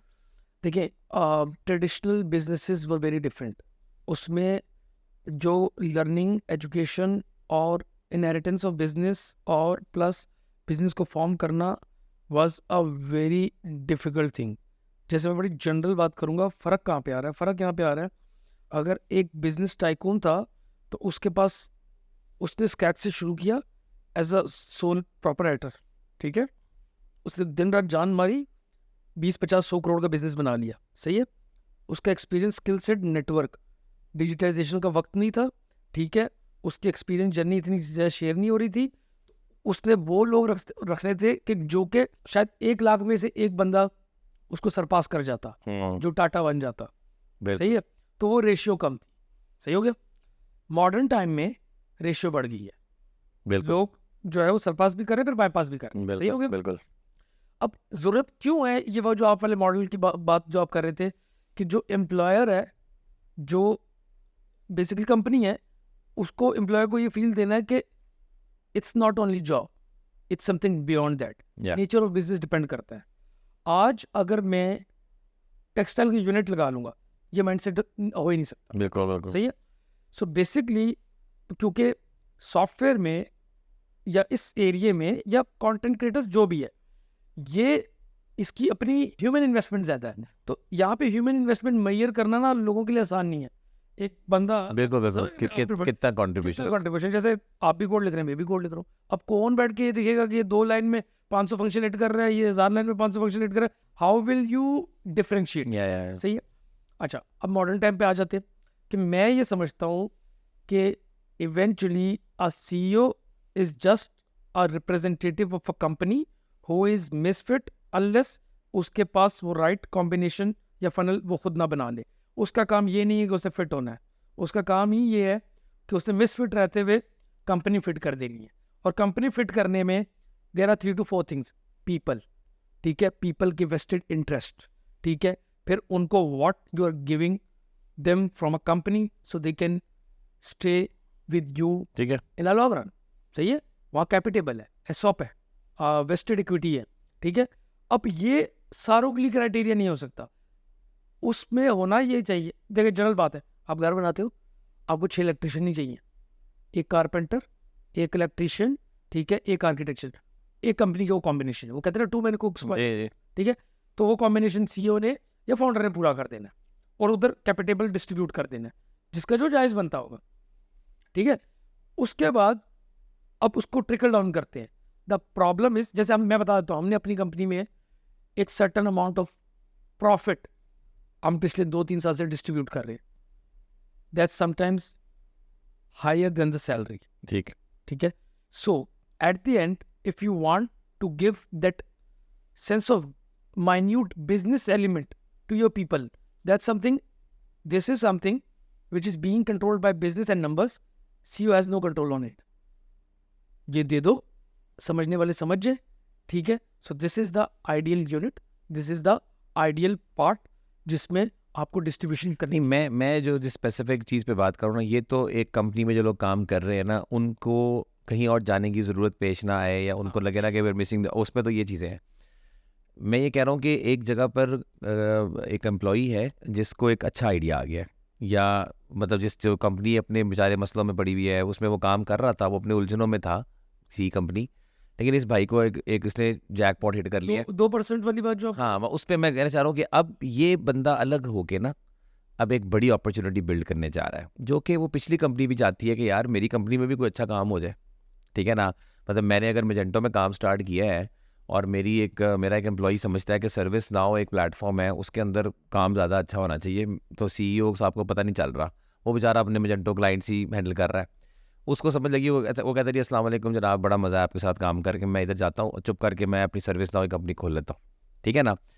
अब ये चीज़ वो मुझे क्यों अच्छी नहीं, मतलब वही बात कि वो कल को देखता हूँ मेरी कंपनी 20 बंदों की है, उसकी 100 पे चली गई है, मैं अब उसकी शक्ल देख रहा हूँ, ठीक है ना? वो भी बंदा है जो मेरे साथ जी करके बात करता था और मैंने उसको सिखाया, सारा कुछ किया, लेकिन आज वो अच्छा एग्जीक्यूट कर रहा है मुझसे, और मेरी वैल्यूज़ भी यही थी कि मैं चाहता था कि वो सक्सेसफुल हो, लेकिन आज उस सक्सेस के अंदर वो मुझे थैंक यू तो कहता है, लेकिन 2 रुपये नहीं देता, 2% नहीं देता उसमें से। तो आप मुझे ये समझाएं कि ये काम कितना मुश्किल है किसी उस बंदे के लिए, उसमें कहाँ गलती है कि वो ये सोचे कि यार मैं अपने इसे टैक्स ही समझ लें या कोई भी समझ लें, इसको जगह टैक्स समझ लें, जो भी है, कि यार मैंने अपने ऊपर ये बाइंडिंग रखना है अपने लिए, ये बात कि अगर मैं अब एक नई जगह पे जा रहा हूँ और मैंने यहाँ से एक्सपीरियंस, वो सारी स्किल्स मैंने इस कंपनी से ली हैं, तो for a good culture in the industry, ठीक है ना, जहाँ पर ये निकलना, ये बाहर एक बड़ी अपॉर्चुनिटी को पकड़ना जिसका रोल डायरेक्टली रिलेटेबल है उस स्किल के साथ, यानी उस कंपनी के ऑपरेशंस के साथ, वो मतलब मैं उसको बुरा फील ना होने दूँ, उसके लिए मैं एक सर्टेन परसेंटेज उसको ज़रूर दूँ। अच्छा, इस पे ना देखें, मेरे अकॉर्डिंगली ये ना डिफिकल्ट टू कंट्रोल एलिमेंट है, ठीक है। ठीक है, क्योंकि देखें एक कंपनी का विद एम्प्लॉय जो रिलेशन है वो इट्स समथिंग कि आप उसको पे कर रहे हैं, वो आपको काम करके दे रहा है, आप उसको पे कर रहे हैं, वो आपको काम करके दे रहा है, उसका स्किल सेट अब डेवलप हो गया, अब वो आपको रिज़ाइन करता है, now he is out of company, सही है।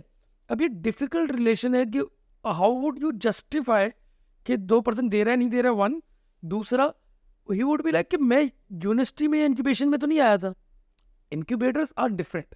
अगर तो आप सपोज एक बात कहते हैं आप, हाँ इसकी प्लेसमेंट ऐसे हो सकती है, ऐसे रिसोर्सेज जिनको बहुत ज़्यादा ग्रोथ चाहिए या जिनको अगले 2 साल में अपना प्रोडक्ट करना है, so we will help them with courses and all that stuff, but बाकियों को ये लेवरेज नहीं है, बाकियों के लिए ये नहीं है, इनके लिए ये, इनके लिए ये इसलिए कि जब ये बाहर जाएंगे so we are acting as an incubator, तो जैसे बाकी इंक्यूबेटर्स देंगे जी 2-3-4% देंगे, अगर वो जस्टिफिकेशन नहीं होगी ना, फिर मैं देखिए समझ रहा हूँ। एक बात बताता हूँ, मैं भी इस चीज़ को फेस कर चुका हूँ, हम ना कल्चर अच्छा रखना चाहते हैं, सो जब as an Ubaid to Idris, Idris to Ubaid, जब व्हेन वी विल कोऑर्डिनेट, हम एज ए ह्यूमन कनेक्ट कर जाएंगे। द प्रॉब्लम वुड बी जिंको टू RLT, RL टू जिंको, ऐसे बात नहीं कर सकते, people will change, face will change, ठीक है, उधर एग्रीमेंट होना या एटलीस्ट अंडरस्टैंडिंग होना। एक बात करता हूँ generally, agreement is not just for only this thing कि कल को उस पर आप लीगल कुछ कर सको, मुझे ये समझ आ जाएगा कि अच्छा हो सकता है मैं ईमानदार हूँ, मैं बहुत ईमानदार हूँ, ठीक है, एग्रीमेंट मुझे इसलिए नहीं चाहिए एग्रीमेंट कि मैं उसको कल को एक्नॉलेज करूंगा या बाईपास करूंगा, मैं इसलिए करूंगा अच्छा ये पॉइंट भी था, याद दहानी या याद उसकी है, सो वो एम्बिगुअस रेफरेंस। रेफरेंस, बहुत से लोग प्रॉब्लम क्या होती है, एम्बिगुअस हो जाती है चीज, मेरे लिए आप गलत हो गए, यार आपने मुझे पहले 2% वाली बात क्यों नहीं बताई थी, बताई, मैं ये नहीं कह रहा हूँ उससे लिखवाएं, अगर सही सही है। आदमी होगा, मैं आपके पास आया, मैंने काम किया, आपने मुझे बहुत मेहनत की, ठीक है, मैं जिस दिन कंपनी से जा रहा हूँ आप कह रहे हैं यार तुम्हें मुझे 2% देना चाहिए, तुमने यहाँ सीखा है, मेरे लिए आप लालची हो गए, और मैं गलत नहीं हूँ, सही है। इसलिए नहीं कि आपने मेरे साथ एग्रीमेंट नहीं किया था, मैं ये नहीं कह रहा आपको मैं गलत हूँ तब क्या आपने मुझसे लिखवाया था, नहीं, इसलिए यार अजीज भाई आपने अपनी मुझसे जायज़ कुछ जायज़, टाइमिंग बड़ी मैटर कर, लेकिन देखिए उबैद भाई, इसमें मैं एक बात पसंद करते हैं, ये पॉइंट बड़ा इंपॉर्टेंट है। इसमें मुझे ऐसे लगता है कि जो जो पार्टी गेन कर रही होती है ना, उसके रूल्स इस तरह के होते हैं जो उसे फ़ायदा दें, और जो लूज़ कर रही होती है वो बेचारी विक्टिमाइज्ड, और ब्लेम उसके ऊपर जाता है कि तुम गलत सोच रहे हो, ठीक है। सो अगर सीईओ है, वो किसी जगह पे कंट्रोल ज़्यादा है उसका, तो वो कहता है जी देखें ये रूल होते हैं, ऐसे होते हैं, दूसरी पार्टी को एग्री करना पड़ता है। जब वो पार्टी छोड़ के जा रही होती है और उसको फ्यूचर नज़र आ रहा होता है, तो वो फिर इस तरह की बातें करती है कि जी एग्रीमेंट जो है ना वो नहीं है, वो नहीं है, ऐसे नहीं है, तो लिहाजा आप कुछ ज़्यादा ना सोचें।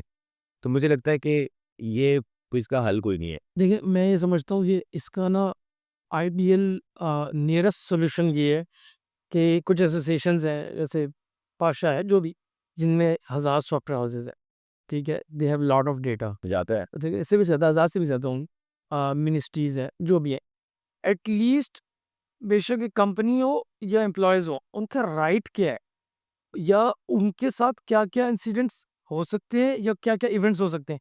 एक फ्रेमवर्क, एक वर्क पॉलिसी दोनों के लिए employer to employer, employer to employee बना के दे दी जाए, उसको एनहांस किया जाए, ताकि ये भी तो हो सकता है बहुत सी ऐसी चीज़ें जो एम्प्लॉयर को आइडिया ना हो, बहुत सी ऐसी चीज़ें जो एम्प्लॉयर को आइडिया ना हो। एक पेज पे लाने के लिए, एक अंडरस्टैंडिंग बिल्ड करने के लिए, एक ओरिएंटेशन में वो चीज़ को, वो उस चीज़ को मेक श्योर करने के लिए। और देखिए आर्बिट्रेशन दुनिया में कहाँ नहीं होती, हर जगह होती है, लेकिन उसमें आपकी राइट इंस्टीट्यूशंस होते हैं जो उसमें जो स्टेप इन करते हैं और चीज़ों को रिज़ॉल्व करते हैं। सो आई गेस वी शुड, ये अच्छा पॉइंट है ये जो आज के पॉडकास्ट पे हुआ है कि ये जो ओवरऑल इस पूरी सेक्टर में ये जो वर्क पॉलिसी है या जो फ्रेमवर्क है, इस पे हमें एम्फेसाइज। और इसमें ये होना चाहिए कि जो भी बंदा जिस स्टेज पे भी करियर के है, उसे पता होना चाहिए कि वो कौन से सवालात हैं, वो कौन सी इश्यूज़ हैं जो कि इवेंचुअली आएँगे, और उसको हल करने के लिए पहले से अगर वो एग्रीमेंट्स हों, पहले से सारी चीज़ें डिसाइडेड हों, जो तो वो हो जाएगा।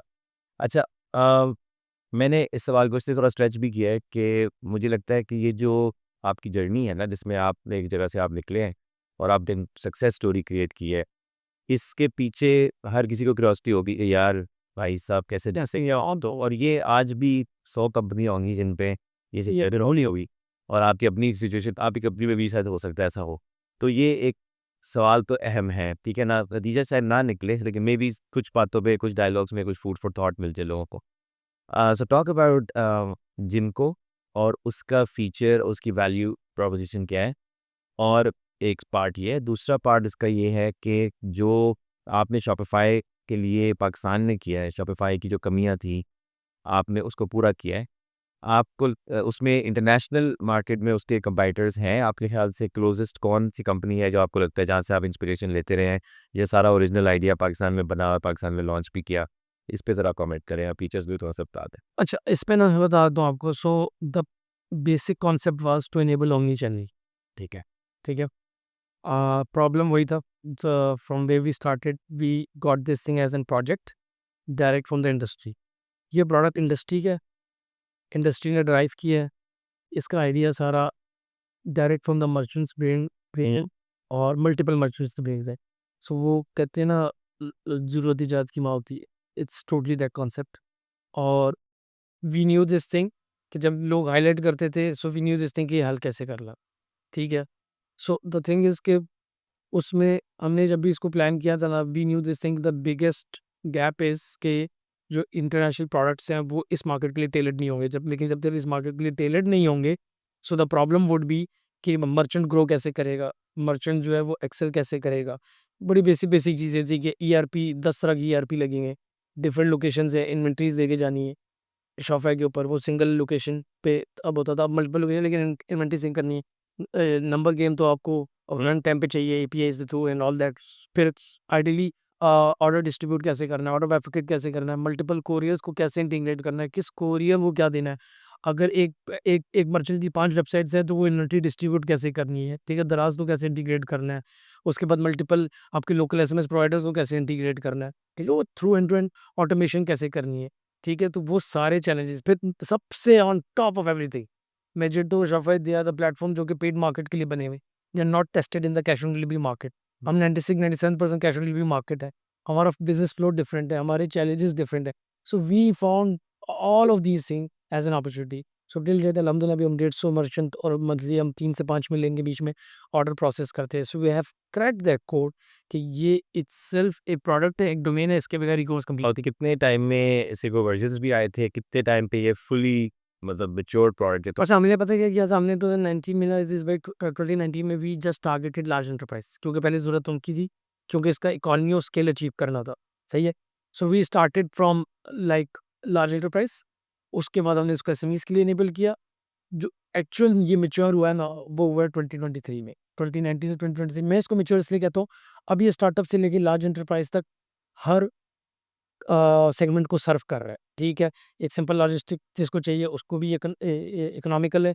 एक एसएमईज़ की जिसकी कुछ लोकेशंस हैं या लोकेशन नहीं है, ईआरपी है, उसको भी सर्व कर रहा है। एक लार्ज एंटरप्राइज़ है जिसका जायगेंटिक इकोसिस्टम उसने बनाना है, उसको एक हाई एंड मिडल वेयर चाहिए जो कि टू वन विंडो सॉल्यूशन है। ना उसको शॉपिफ़ाई खोलने की ज़रूरत है, ना वेजेंटो खोलने की ज़रूरत है, ना मल्टीपल कोरियर पोर्टल्स खोलने की ज़रूरत है, ना एसएमएस प्रोवाइडर्स खोलने की ज़रूरत एक ही जगह पे। है। एक ही जगह पे है। एंड बी चैलेंजेस थे कि अगर आपको बार-बार बाहर जाना पड़ रहा है, सो काइंडली हमें बताएँ, हम आपको अंदर लेके। अच्छा, सो इंटरनेशनल बात करिए। अच्छा देखिए, इंट अच्छा, अब जैसे मैं ये कहता हूँ ना कि we are well suited for the Pakistani market, इसी तरह हर मार्केट में अपने सॉल्यूशन है। But we have the advantage क्योंकि हम 5th लार्जेस्ट पॉपुलेशन है, तो हमारी we have seen this thing कि जितने नंबर ऑफ ऑर्डर्स या जितने नंबर ऑफ सिनेरियोज़ हमारी प्रोडक्ट से जो रन हुए हैं, वो बहुत कम प्रोडक्ट्स हैं इस साइड पे मिडल ईस्ट और जहाँ कैश ऑन डिलीवरी वाली मार्केट है। वेस्ट की नीड टोटली चेंज है। देखिए वेस्ट तो इतना ऑटोमेटेड, आप शॉपिफ़ाई के अंदर से फेडेक्स लगाओ, यूपीएस लगाओ, इंस्टाग्राम लगाओ, बेशक अमेज़न लगाओ, तो वेस्ट में तो इससे इस नेचर ऑफ प्रोडक्ट को हम ढूँढ भी नहीं सकते। इंडिया में कोई है ऐसी प्रोडक्ट? हाँ, इंडिया में है। इंडिया में वो शिप टर्टल करके और 2-3 करके हैं, बट वो वहाँ के हिसाब से बनी है। सही है। सही है, तो वो यहाँ पे तो आपको रीजनल एडवांटेज है। Regional advantage. तो आप किसी नई मार्केट को एक्सप्लोर करना चाहेंगे फ्यूचर में, जहाँ पे आपको लगता है मिडिल ईस्ट में? हम देखिए, हम मिडिल ईस्ट पे ऑलरेडी कर रहे हैं, क्योंकि मिडिल ईस्ट एक ओपन मार्केट है सारों के लिए, क्योंकि उनके पास अपनी सॉल्यूशन बनाने की इतनी कैपेसिटी नहीं है। उनके या इजिप्ट से आते हैं, इंडिया से या पाकिस्तान से आते हैं।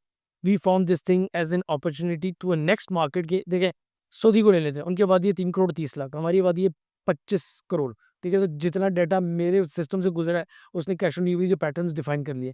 सो एआई को या डेटा को यूटिलाइज करके वी कैन रिकमेंड देम कि आप अपनी कैश ऑन डिलीवरीज उनकी 70% और कैसे रिड्यूस की जा सकती है, लॉजिस्टिक को कैसे ऑटोमेट करना। उनके लॉजिस्टिक के आज भी बहुत से ऐसे चैलेंजेस हैं जो ये पाकिस्तान में नहीं है। अच्छा, लोकल कंपटीशन है, आई डोंट सी, देखिए अब ये बड़ा मैं, और अगर नहीं है तो क्यों नहीं है? तो क्यों नहीं है? अच्छा देखिए, मैं अगर ना इसको अगर एग्जैक्ट आंसर करूंगा ना दिल के हिसाब से, तो ये बड़ा ट्रिकी हो जाएगा। ट्रिकी इसलिए हो जाएगा, अगर मैं बोलूंगा कि मैं फिलहाल किसी को कंपटीशन नहीं समझता, तो मैं एरोगेंट लगूंगा। ठीक है यार, मुझे आप बताएं, ये आपसे ना किस क्वेश्चन मेरा है। आप क्योंकि इंडस्ट्री में हैं और माशाल्लाह पायनियर भी हैं और एक जैसे हैं हम। सही है। आपके लिए कंपटीशन की औसत है, मैं इसमें कहीं रॉन्ग जा रहा हूँ करने, आपके लिए कंपटीशन की डेफिनेशन क्या है? मतलब मैं क्या पैरामीटर को, कोई 2-3 पैरामीटर मुझे बता जो देते। कस्टमर को ज़्यादा अच्छा सर्व कर रहा है आपसे, उसी प्रॉब्लम को आपसे बेहतर सॉल्व कर रहा कोई, अब ये देखिए, ये है, है। हाँ, ये देखिए मैं 3 पैरा उसकी वजह है। अच्छा, मैं 3 पैरामीटर्स समझता हूँ मेरे अकॉर्डिंगली, मैं इसको भी बताता हूँ। नंबर 1 इज़, मैं कंपटीशन उसको समझता हूँ जो एटलीस्ट आपसे एज में बराबर या कम हो, लेकिन एटलीस्ट 10 टू 15-20% ऑफ बिजनेस उसके पास होना चाहिए। ठीक है, अगर वो अर्ली है ऑब्वियसली उसको वो वेटेज मिलनी चाहिए, लेकिन अगर एक बंदा 3 साल से, दूसरा जिस मेजर लीग में आप खेल रहे हो, उस लीग के एटलीस्ट उसके पास कोई बड़े प्लेयर्स होने चाहिए, 2।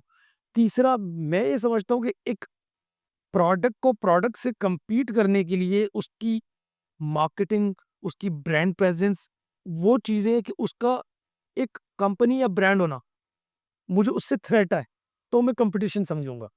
आप समझ रहे हैं? मेरे पैरामीटर थोड़ा डिफरेंट है। एक जगह बात करता हूँ, अगर मैं 3 मिलियन ऑर्डर मंथली कर रहा हूँ, बाकी पूरी मार्केट मिला के मेरे स्टैट्स के अकॉर्डिंग 2-3 लाख करिए, तो फिर मैं कंपटीशन बोल के भी उनको कंपटीशन ज़बरदस्ती बना रहा हूँ। हाँ, तो लेकिन उसमें फॉर एग्जांपल आमतौर पे ऐसी मार्केट को डिस्टर्ब करने के लिए जो नया प्लेयर आता है, वो प्राइस पे खेलता है, वो मुफ्त चीज़ें देता है, तो आप लोग को डिस्टर्ब करते हैं ऐसे प्लेयर्स? हाँ, करते हैं। हमें तो ऐसे भी इंसिडेंट्स मिले कि ईमेल यही हैं क्लाइंट्स को कि जो जिनको आपको दे रहा है, उससे फॉरन 5 टाइम 10 टाइम लेस बिलिंग के देत। हाँ, देखिए, वे भी नहीं जाते तो? नहीं, you know this the thing is, ये प्रोडक्ट ना मार्केट ने बनाया। इस पे ना आज तक, if I am not wrong ना, अगर स्टैट्स के अकॉर्डिंगली ये साल का 90 बिलियन का जीएमवी करता है। ये इस साल का स्टैट्स बता रहा हूँ। शुरू हमने 10 बिलियन से किया था। सेकंडली, थर्ड, ये जितने ऑर्डर प्रोसेस कर चुका है ना, ये इटसेल्फ सेल्फ इम्यून हो चुका है। ठीक है? अब ऑर्डर एक ऐसी चीज़ है कि ऑर्डर तो है ही नहीं, वो तो लीड है। वो तो लोगों के घरों पे टाइम पे जाना है, पैसा आना है, तो कन्वर्जन होनी है और सारा कुछ होना है। So it's a very critical component to understand. पहली बात, जितना हमारी कंपनी का साइज़ और डायरेक्टली डेडिकेटेडली जितना हम इस लोकल मार्केट को सर्व कर रहे हैं ना, we understand in and out. इसलिए आप देखें कि टॉप नॉच प्लेयर्स जो कि इंटरनेशनल सॉल्यूशन भी अफोर्ड कर सकते हैं या बनवा सकते हैं, they are using this product. Even कि हम ओमनी चैनल पे जो लोगों ने माइक्रोसॉफ्ट डायनामिक्स यूज़ कर रहे हैं, उसका डॉम यूज़ नहीं करते, they use our product. So it what does it mean कि we are ideal for this market. So that's why people rely on us and we और कंपनी जो customer centric है। हाँ, आज भी प्रोडक्ट होने के बावजूद भी जो है ना, वो हमारे कुछ सक्सेस के मंत्राज हैं, कुछ क्राइटेरियाज हैं जो ड्राइव होते हैं उसमें, उसके according. So we know how to be with customer when they need us the most. ठीक है। So how do you see the future of e-commerce in general in Pakistan, especially in the light of AI? Okay, so I think कि एक वक्त की need थी पूरी दुनिया में कि रजिस्टर ख़त्म होके एक्सेल आना था, फिर एक्सेल ख़त्म होके आपके सॉफ्टवेयर्स आने थे। अब उन सॉफ्टवेयर्स के अंदर एआई आना ही आना। एआई के बगैर आई गेस कि there is no modern upgradation. So you can not imagine the life, the business without AI, and it's going there, it will go there. So it's better to understand it, to see the pros and cons, and to start adapting AI. Future of e-commerce, I feel like it's according to what I see, it's bright. It's in the like it's in expansion, or especially by considering the current factors: air quality index, infrastructure challenges, rental, fuel, all that stuff, और जैसे youth का एक properly rely करना on this online medium, फिर वो sort of एक brand authentication मिलना, trust, loyalty, retention, offerings, like AR। Obviously AR को हम लोग पॉडकास्ट में बहुत सुनते हैं, लेकिन जिस दिन ये वेबसाइट्स पे आना शुरू होगी तो AR और VR, मेरी VR, सो इट्स समथिंग जो कैटेगरीज या प्रोडक्ट आप हेजिटेट करते हो कि पता नहीं ग्लासेस मुझे फिट आएंगे नहीं आएंगी, सो उसकी जब वो एग्जैक्ट फील ट्रैवल करेगी ना, और भी shoes and all that stuff, so it will boost the e-commerce. और ई-कॉमर्स का ओवरहेड और उसकी रेंज बहुत बड़ी है। अब रेंज की अगर मैं बात करूँ तो देखें, ई-कॉमर्स इसलिए ग्रो कर जाना है ना कि ज्योग्राफिकल लिमिटेशन से आप बाहर चलते चले जाओगी, तो ई-कॉमर्स इज द फ्यूचर। अच्छा, एक सवाल मेरे ज़हन में आता है, e-commerce is the future, fine, बहुत बड़ी मार्केट, इतना बड़ा वॉल्यूम, ये वो। एक सवाल ये ज़हन में आता है कि एक फ्रेश ग्रेजुएट जो BBA कर रहा है, या जो कर चुका है अंडरग्रेड, या कर रहा है, CS वाला कोई है, वो एक बड़ा डिफरेंट व्यू में अपॉर्चुनिटीज़ को देख रहा होता है। वो सोच रहा होता है मैं किस कंपनी में जाऊँगा, मैं नेस्ले में जाऊँगा, मैं क्लास सॉफ्टवेयर हाउस में जाऊँगा, ठीक है ना? और एक तरफ ये एक इतनी बड़ा जाइंट किस्म की इंडस्ट्री है ई-कॉमर्स, तो ऐसा बच्चा या ऐसा जो फ्रेश ग्रेजुएट है, उसके लिए क्या अपॉर्चुनिटी है ई-कॉमर्स के अंदर? ठीक है ना? मतलब क्या वो डेवलपमेंट करे, आके कंपनी खोल के एजेंसी खोल ले, वो कोई नई प्रोडक्ट लेके आए ई-कॉमर्स की, कोई सोल्यूशन लेके आए इस बहती गंगा में हाथ धोने के लिए, या वो जो है कोई लाइक कोई कस्टमर, कोई एक्सपर्टीज़ लेके आए जो ऑपरेशंस के अंदर एफिशिएंसी ला सके। सो इतनी बड़ी जो एक जाइंट किस्म की एक इंडस्ट्री है, उसमें न्यू एंट्रेंस के लिए क्या अपॉर्चुनिटी होती है? How should they look at e-commerce industry? Okay, देखिए दिस भाई, अब ये ना बड़ा यार, मैं तो इस क्वेश्चन को ना बड़ा अनस्ट्रक्चर्ड क्वेश्चन बोलता हूँ। उसकी रीज़न ये है कि देखें, ये ज्योग्राफिकली डिपेंड कर रहा है, ये यूनिवर्सिटीज़ के अकॉर्डिंगली डिपेंड कर रहा है।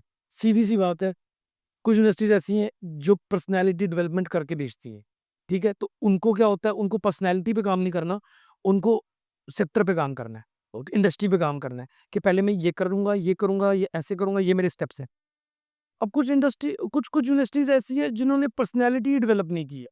अब वो लाइक, मैं एग्ज़ैजरेट नहीं करना चाहूँगा, आप उनसे बात करो तो यू विल फील लाइक कि इसको कुछ लाइफ़ के बारे में, where that person is going, या उसके स्टेप्स क्या है, नंबर 1 स्टेप क्या है, नंबर 2 स्टेप क्या है, नंबर 3 क्या है।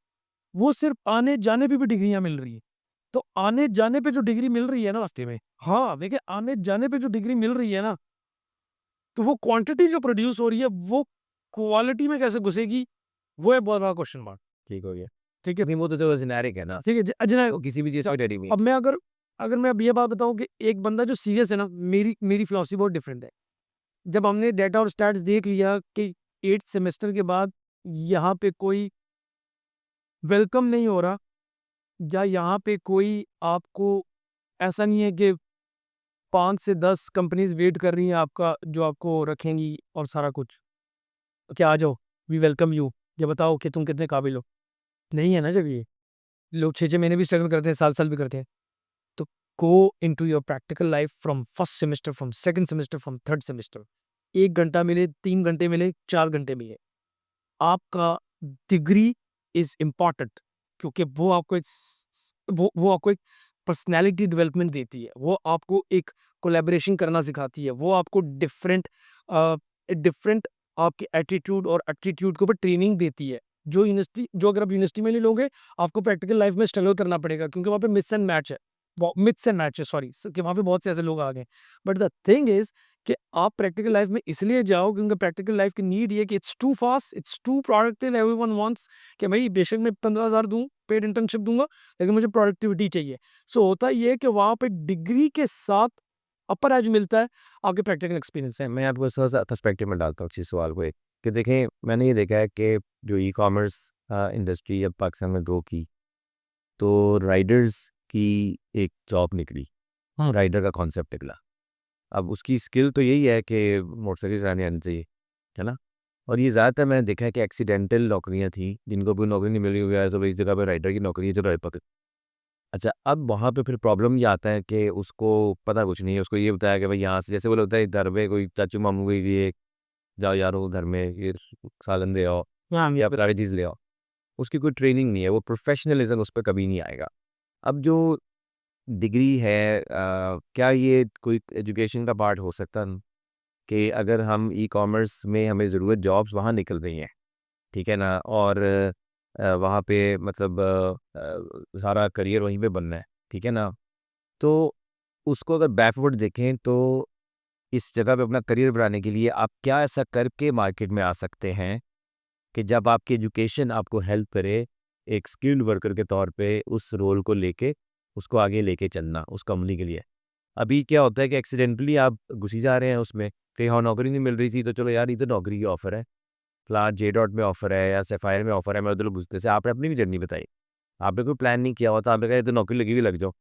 वो पीछे एजुकेशन से क्यों नहीं हम कनेक्ट कर पा रहे कि ई कॉमर्स के बंदे निकलें, एक्सपर्ट निकलें, कोई डिलीवरी के, कोई सप्लाई चेन के या ऑपरेशंस के, मार्केटिंग के, डिज़ाइन के, प्रोडक्ट इनोवेशन के और इस वेबसाइट वगैरह डेवलपमेंट और उसके हिसाब से। तो अगर कोई करिकुलम बनाया जाए कि वो क्या चीज़ें हैं कि जो कि पढ़ाई जा सकती हैं और जिसके ज़रिए से लोग इस इंडस्ट्री को एज अ करियर देख के इसमें आ सकें। देखिए, आपने ना सवाल भी बड़ा अच्छा पूछा और बीच में जवाब भी साथ-साथ ही अंदर ही है। सही है। The point is we are in a world that we are discussing what we are discussing, degree और short courses. Your short courses are sort of, sorry to say, nothing, and your degrees are short courses. ठीक है, ठीक है। There is no degree. There is no degree. Education, short course drama है, फजूल है, और degree short course है। हाँ, वो जो सिखाता है वो शॉर्ट कोर्स इतना है, हाँ। और शॉर्ट कोर्स अच्छा, वो शॉर्ट कोर्स ऐसा है कि मेरे पास कोई चाय पीने आए ना तो वो मैं दे के भेज दूँ। उतना ही है ना, अब मैं अपनी 10 बातों को कर दूँ कि भाई करिकुलम में introduction to this, introduction fundamental, यार गूगल के दौर में क्या इंट्रोडक्शन? सीधा direct you need to hit to the point, ठीक है? हम ये समझे नहीं है कि सिनेरियो चेंज हो गया। अब लोगों को की बिल्ड में पर्सनैलिटी डेवलपमेंट बहुत ऊपर लेके जाते हैं। जब एक बंदा गूगल लेके निकल रहा है ना, या एक बंदा सिरी बीप से ही बात कर सक रहा है या इस तरह की चीज़ें, उसको कब, क्या, कैसे यूज़ करना है, वो सिखाना है। ना कि उसके बोलना है कि पाक स्टडीज़ में 1970, उससे क्या फ़र्क पड़ता है यार? 1970 में जो हुआ था गूगल पे आ गए। अब मुझे मेमोरी में नहीं रखना, तो मुझे टाइम वेस्ट नहीं करना चाहिए मेमोरी में। हाँ, सिर्फ़ इतना करना चाहिए कि जो 10 दिन के चैप्टर हैं, वो 1 दिन में हो जाने चाहिए। 1970 में ये हुआ था, 71 में हुआ था, 72 में ये हुआ था, तुम्हारी साफ़ ही है। सही है। ठीक है? कल को मैं गया, ओहो! अच्छा, मैं आया यहाँ से था, मैं इंडिया से ज़्यादा हुए सारा कुछ। अब सिमिलर डेपुटेशन क्या थी, वो मैं गूगल से निकालूँगा। ठीक है? So I guess KG Montessori से लेके जो एजुकेशन का निज़ाम है, उसको बेटर होना चाहिए। कुछ चेंज होना चाहिए, कुछ बेटर होना चाहिए। उसमें इंसान को रेडी करना चाहिए 2 से 3 फ़ील्ड्स के लिए। ठीक है? क्यों एक फ़ील्ड? क्यों सीएस वाला सीएस में काम कर सकता है? वो इलेक्ट्रिकल वाली साइड में क्यों नहीं जा सकता? आई नो कि स्पेशलाइज़ेशन ऐसा कुछ, तो अब भी तो जितना टाइम वेस्ट हो रहा है, तो इससे जो अच्छा है कि उसको 3 स्पेशलाइज़ेशन करवा दो, पीछे से थोड़ा शुरू कर लो। 1 सेकंडली वन मोर थिंग, जो सबसे बड़ा जो मेरे अकॉर्डिंगली सबसे इम्पोर्टेंट एस्पेक्ट है कि जब 5th, 6th, 7th, 8th बच्चा क्रिएटिव साइड पे जाना चाहता है, बच्चा प्रैक्टिकल साइड पे जाना चाहता है, बच्चा मैथमेटिकल साइड पे जाना चाहता है, ये उसको उधर जाके क्यों पता चलता है जहाँ वो बेचारा नौकरी करता है? ये तो उसको पहले ही बता दो ना, ताकि वो डीमोटिवेट भी होता है, नर्व्स पे कंट्रोल भी नहीं ये रखता। मैं आपको इसमें एक चीज़ ऐड करता हूँ। देखिए, अब हैरत की बात है कि जब एक बच्चा एफएससी लेवल पे, पाकिस्तान का एवरेज एफएससी का जो बच्चा है ना, उसको प्री मेडिकल का पता है, प्री इंजीनियरिंग का पता है, कंप्यूटर साइंस का पता है, बीकॉम का पता है, लेट्स से। इस सारे में ई कॉमर्स जहाँ पे उसने नौकरी करके करियर बिल्ड करना है, उसका को पता भी नहीं है कि ये वो चीज़ है। हाँ, मतलब ये इतनी बड़ी इंडस्ट्री वो जो जो इतने अरबों रुपए की इंडस्ट्री और वहाँ नौकरियाँ निकलनी है उसकी, उसको ये पता ही नहीं है कि गिन के 10 अच्छे ई-कॉमर्स के हेड्स हैं, हाँ, बस पाकिस्तान में। गिन के 10, ठीक है? मतलब सॉरी फॉर माय वर्ड्स, मेरे पैरामीटर्स सही है, सही मेरे मेरे पैरामीटर्स में जो मैं देखता हूँ कि दे वेरी स्ट्रांग, ठीक है? जो ऑनलाइन ग्रो कर रहा है और वो प्रोडक्शन ही नहीं आ रही, तो वो डिमांड एंड सप्लाई का जब गैप होगा, तो how will industry grow? Industry तो एक्सप्लॉइट होना शुरू हो जाएगी ना। यार मैं एक और बात करता हूँ, कितनी नई जॉब्स है वो डिग्री में क्यों नहीं डाली? एक बात करता हूँ, मैं अभी कंपनी में आता हूँ, मैं कहता हूँ, "अजीज भाई क्या मसला है यार?" आप कहते हैं, "मैं कोडिंग बहुत अच्छी करता हूँ, मैं सारा कुछ बहुत अच्छा करता हूँ, मैं स्ट्रक्चर भी करता हूँ। ये मेरी टेक टीम है और ये मेरी एग्जाम्पल दे रहा हूँ, ये मेरी टेक टीम है और ये मेरी बिजनेस टीम है, इनकी आपस में बनती नहीं है। मैं कहता हूँ कि मैं हूँ बीएस इन पीपल मैनेजमेंट, मैं हूँ BS in management, cross functional team coordination, ठीक है? ये डिग्रियाँ जो आनी है, अब मसला ये है कि सीएस के ऊपर लड़ाई इतनी बड़ी है, बीबीए के ऊपर लड़ाई इतनी बड़ी है, बीबीए वाला घबरा जाता है, सीएस वाला ओवरवेल्म हो जाता है। सो ये आई गेस के बड़ा गैप है और ये गवर्नमेंट से लेके, इंडस्ट्री से लेके, पब्लिक, प्राइवेट जितने सेक्टर है ना, अगर बैठ के इस पे कोई 200-300 दिल लगा के इसको रिवैम्प नहीं करेंगे ना, ये मसले रहने हैं फिर। राइट। हाँ। ओके सो मेरे ज़हन में कुछ और भी सवालात थे लेकिन आई थिंक थोड़ी बात स्ट्रेच हो गई है, तो we can always sit together again और मुझे तो बहुत अच्छा लगा अगेन मेरी कोशिश होती है कि डेप्थ में जाके बात को देखा जाए, वो बाज़ लोगों को बोरिंग लगती है लंबी पार्टी को कर लेंगे। हाँ, वी कैन डू दैट। तो लेकिन हमने कोशिश की है कि जिन बातों को हम टच करें उसको ज़रा खोल के बात करें और इसमें ज़्यादा लोगों को फ़ायदा हो सके अगर वो सीरियसली इसको वॉच करना चाहते हैं। तो बहरहाल बहुत अच्छा लगा मुझे और thank you for your time और इंशाअल्लाह विल टॉक अगेन होपफुली इंशाअल्लाह in the future. And thank you, Aziz Bhai, for inviting me. It was a pleasure discussing all these things with you. And one last thing, कि इतनी depths जो है ना, वो it was something like amazing. और मज़ा इस चीज़ का है कि जो टॉपिक टच किया है ना, वो गहराई तक फूड फॉर थॉट्स उसमें निकलेंगे, फ्रूटफुल डिस्कशन है। सो थैंक यू। एब्सोल्युटली।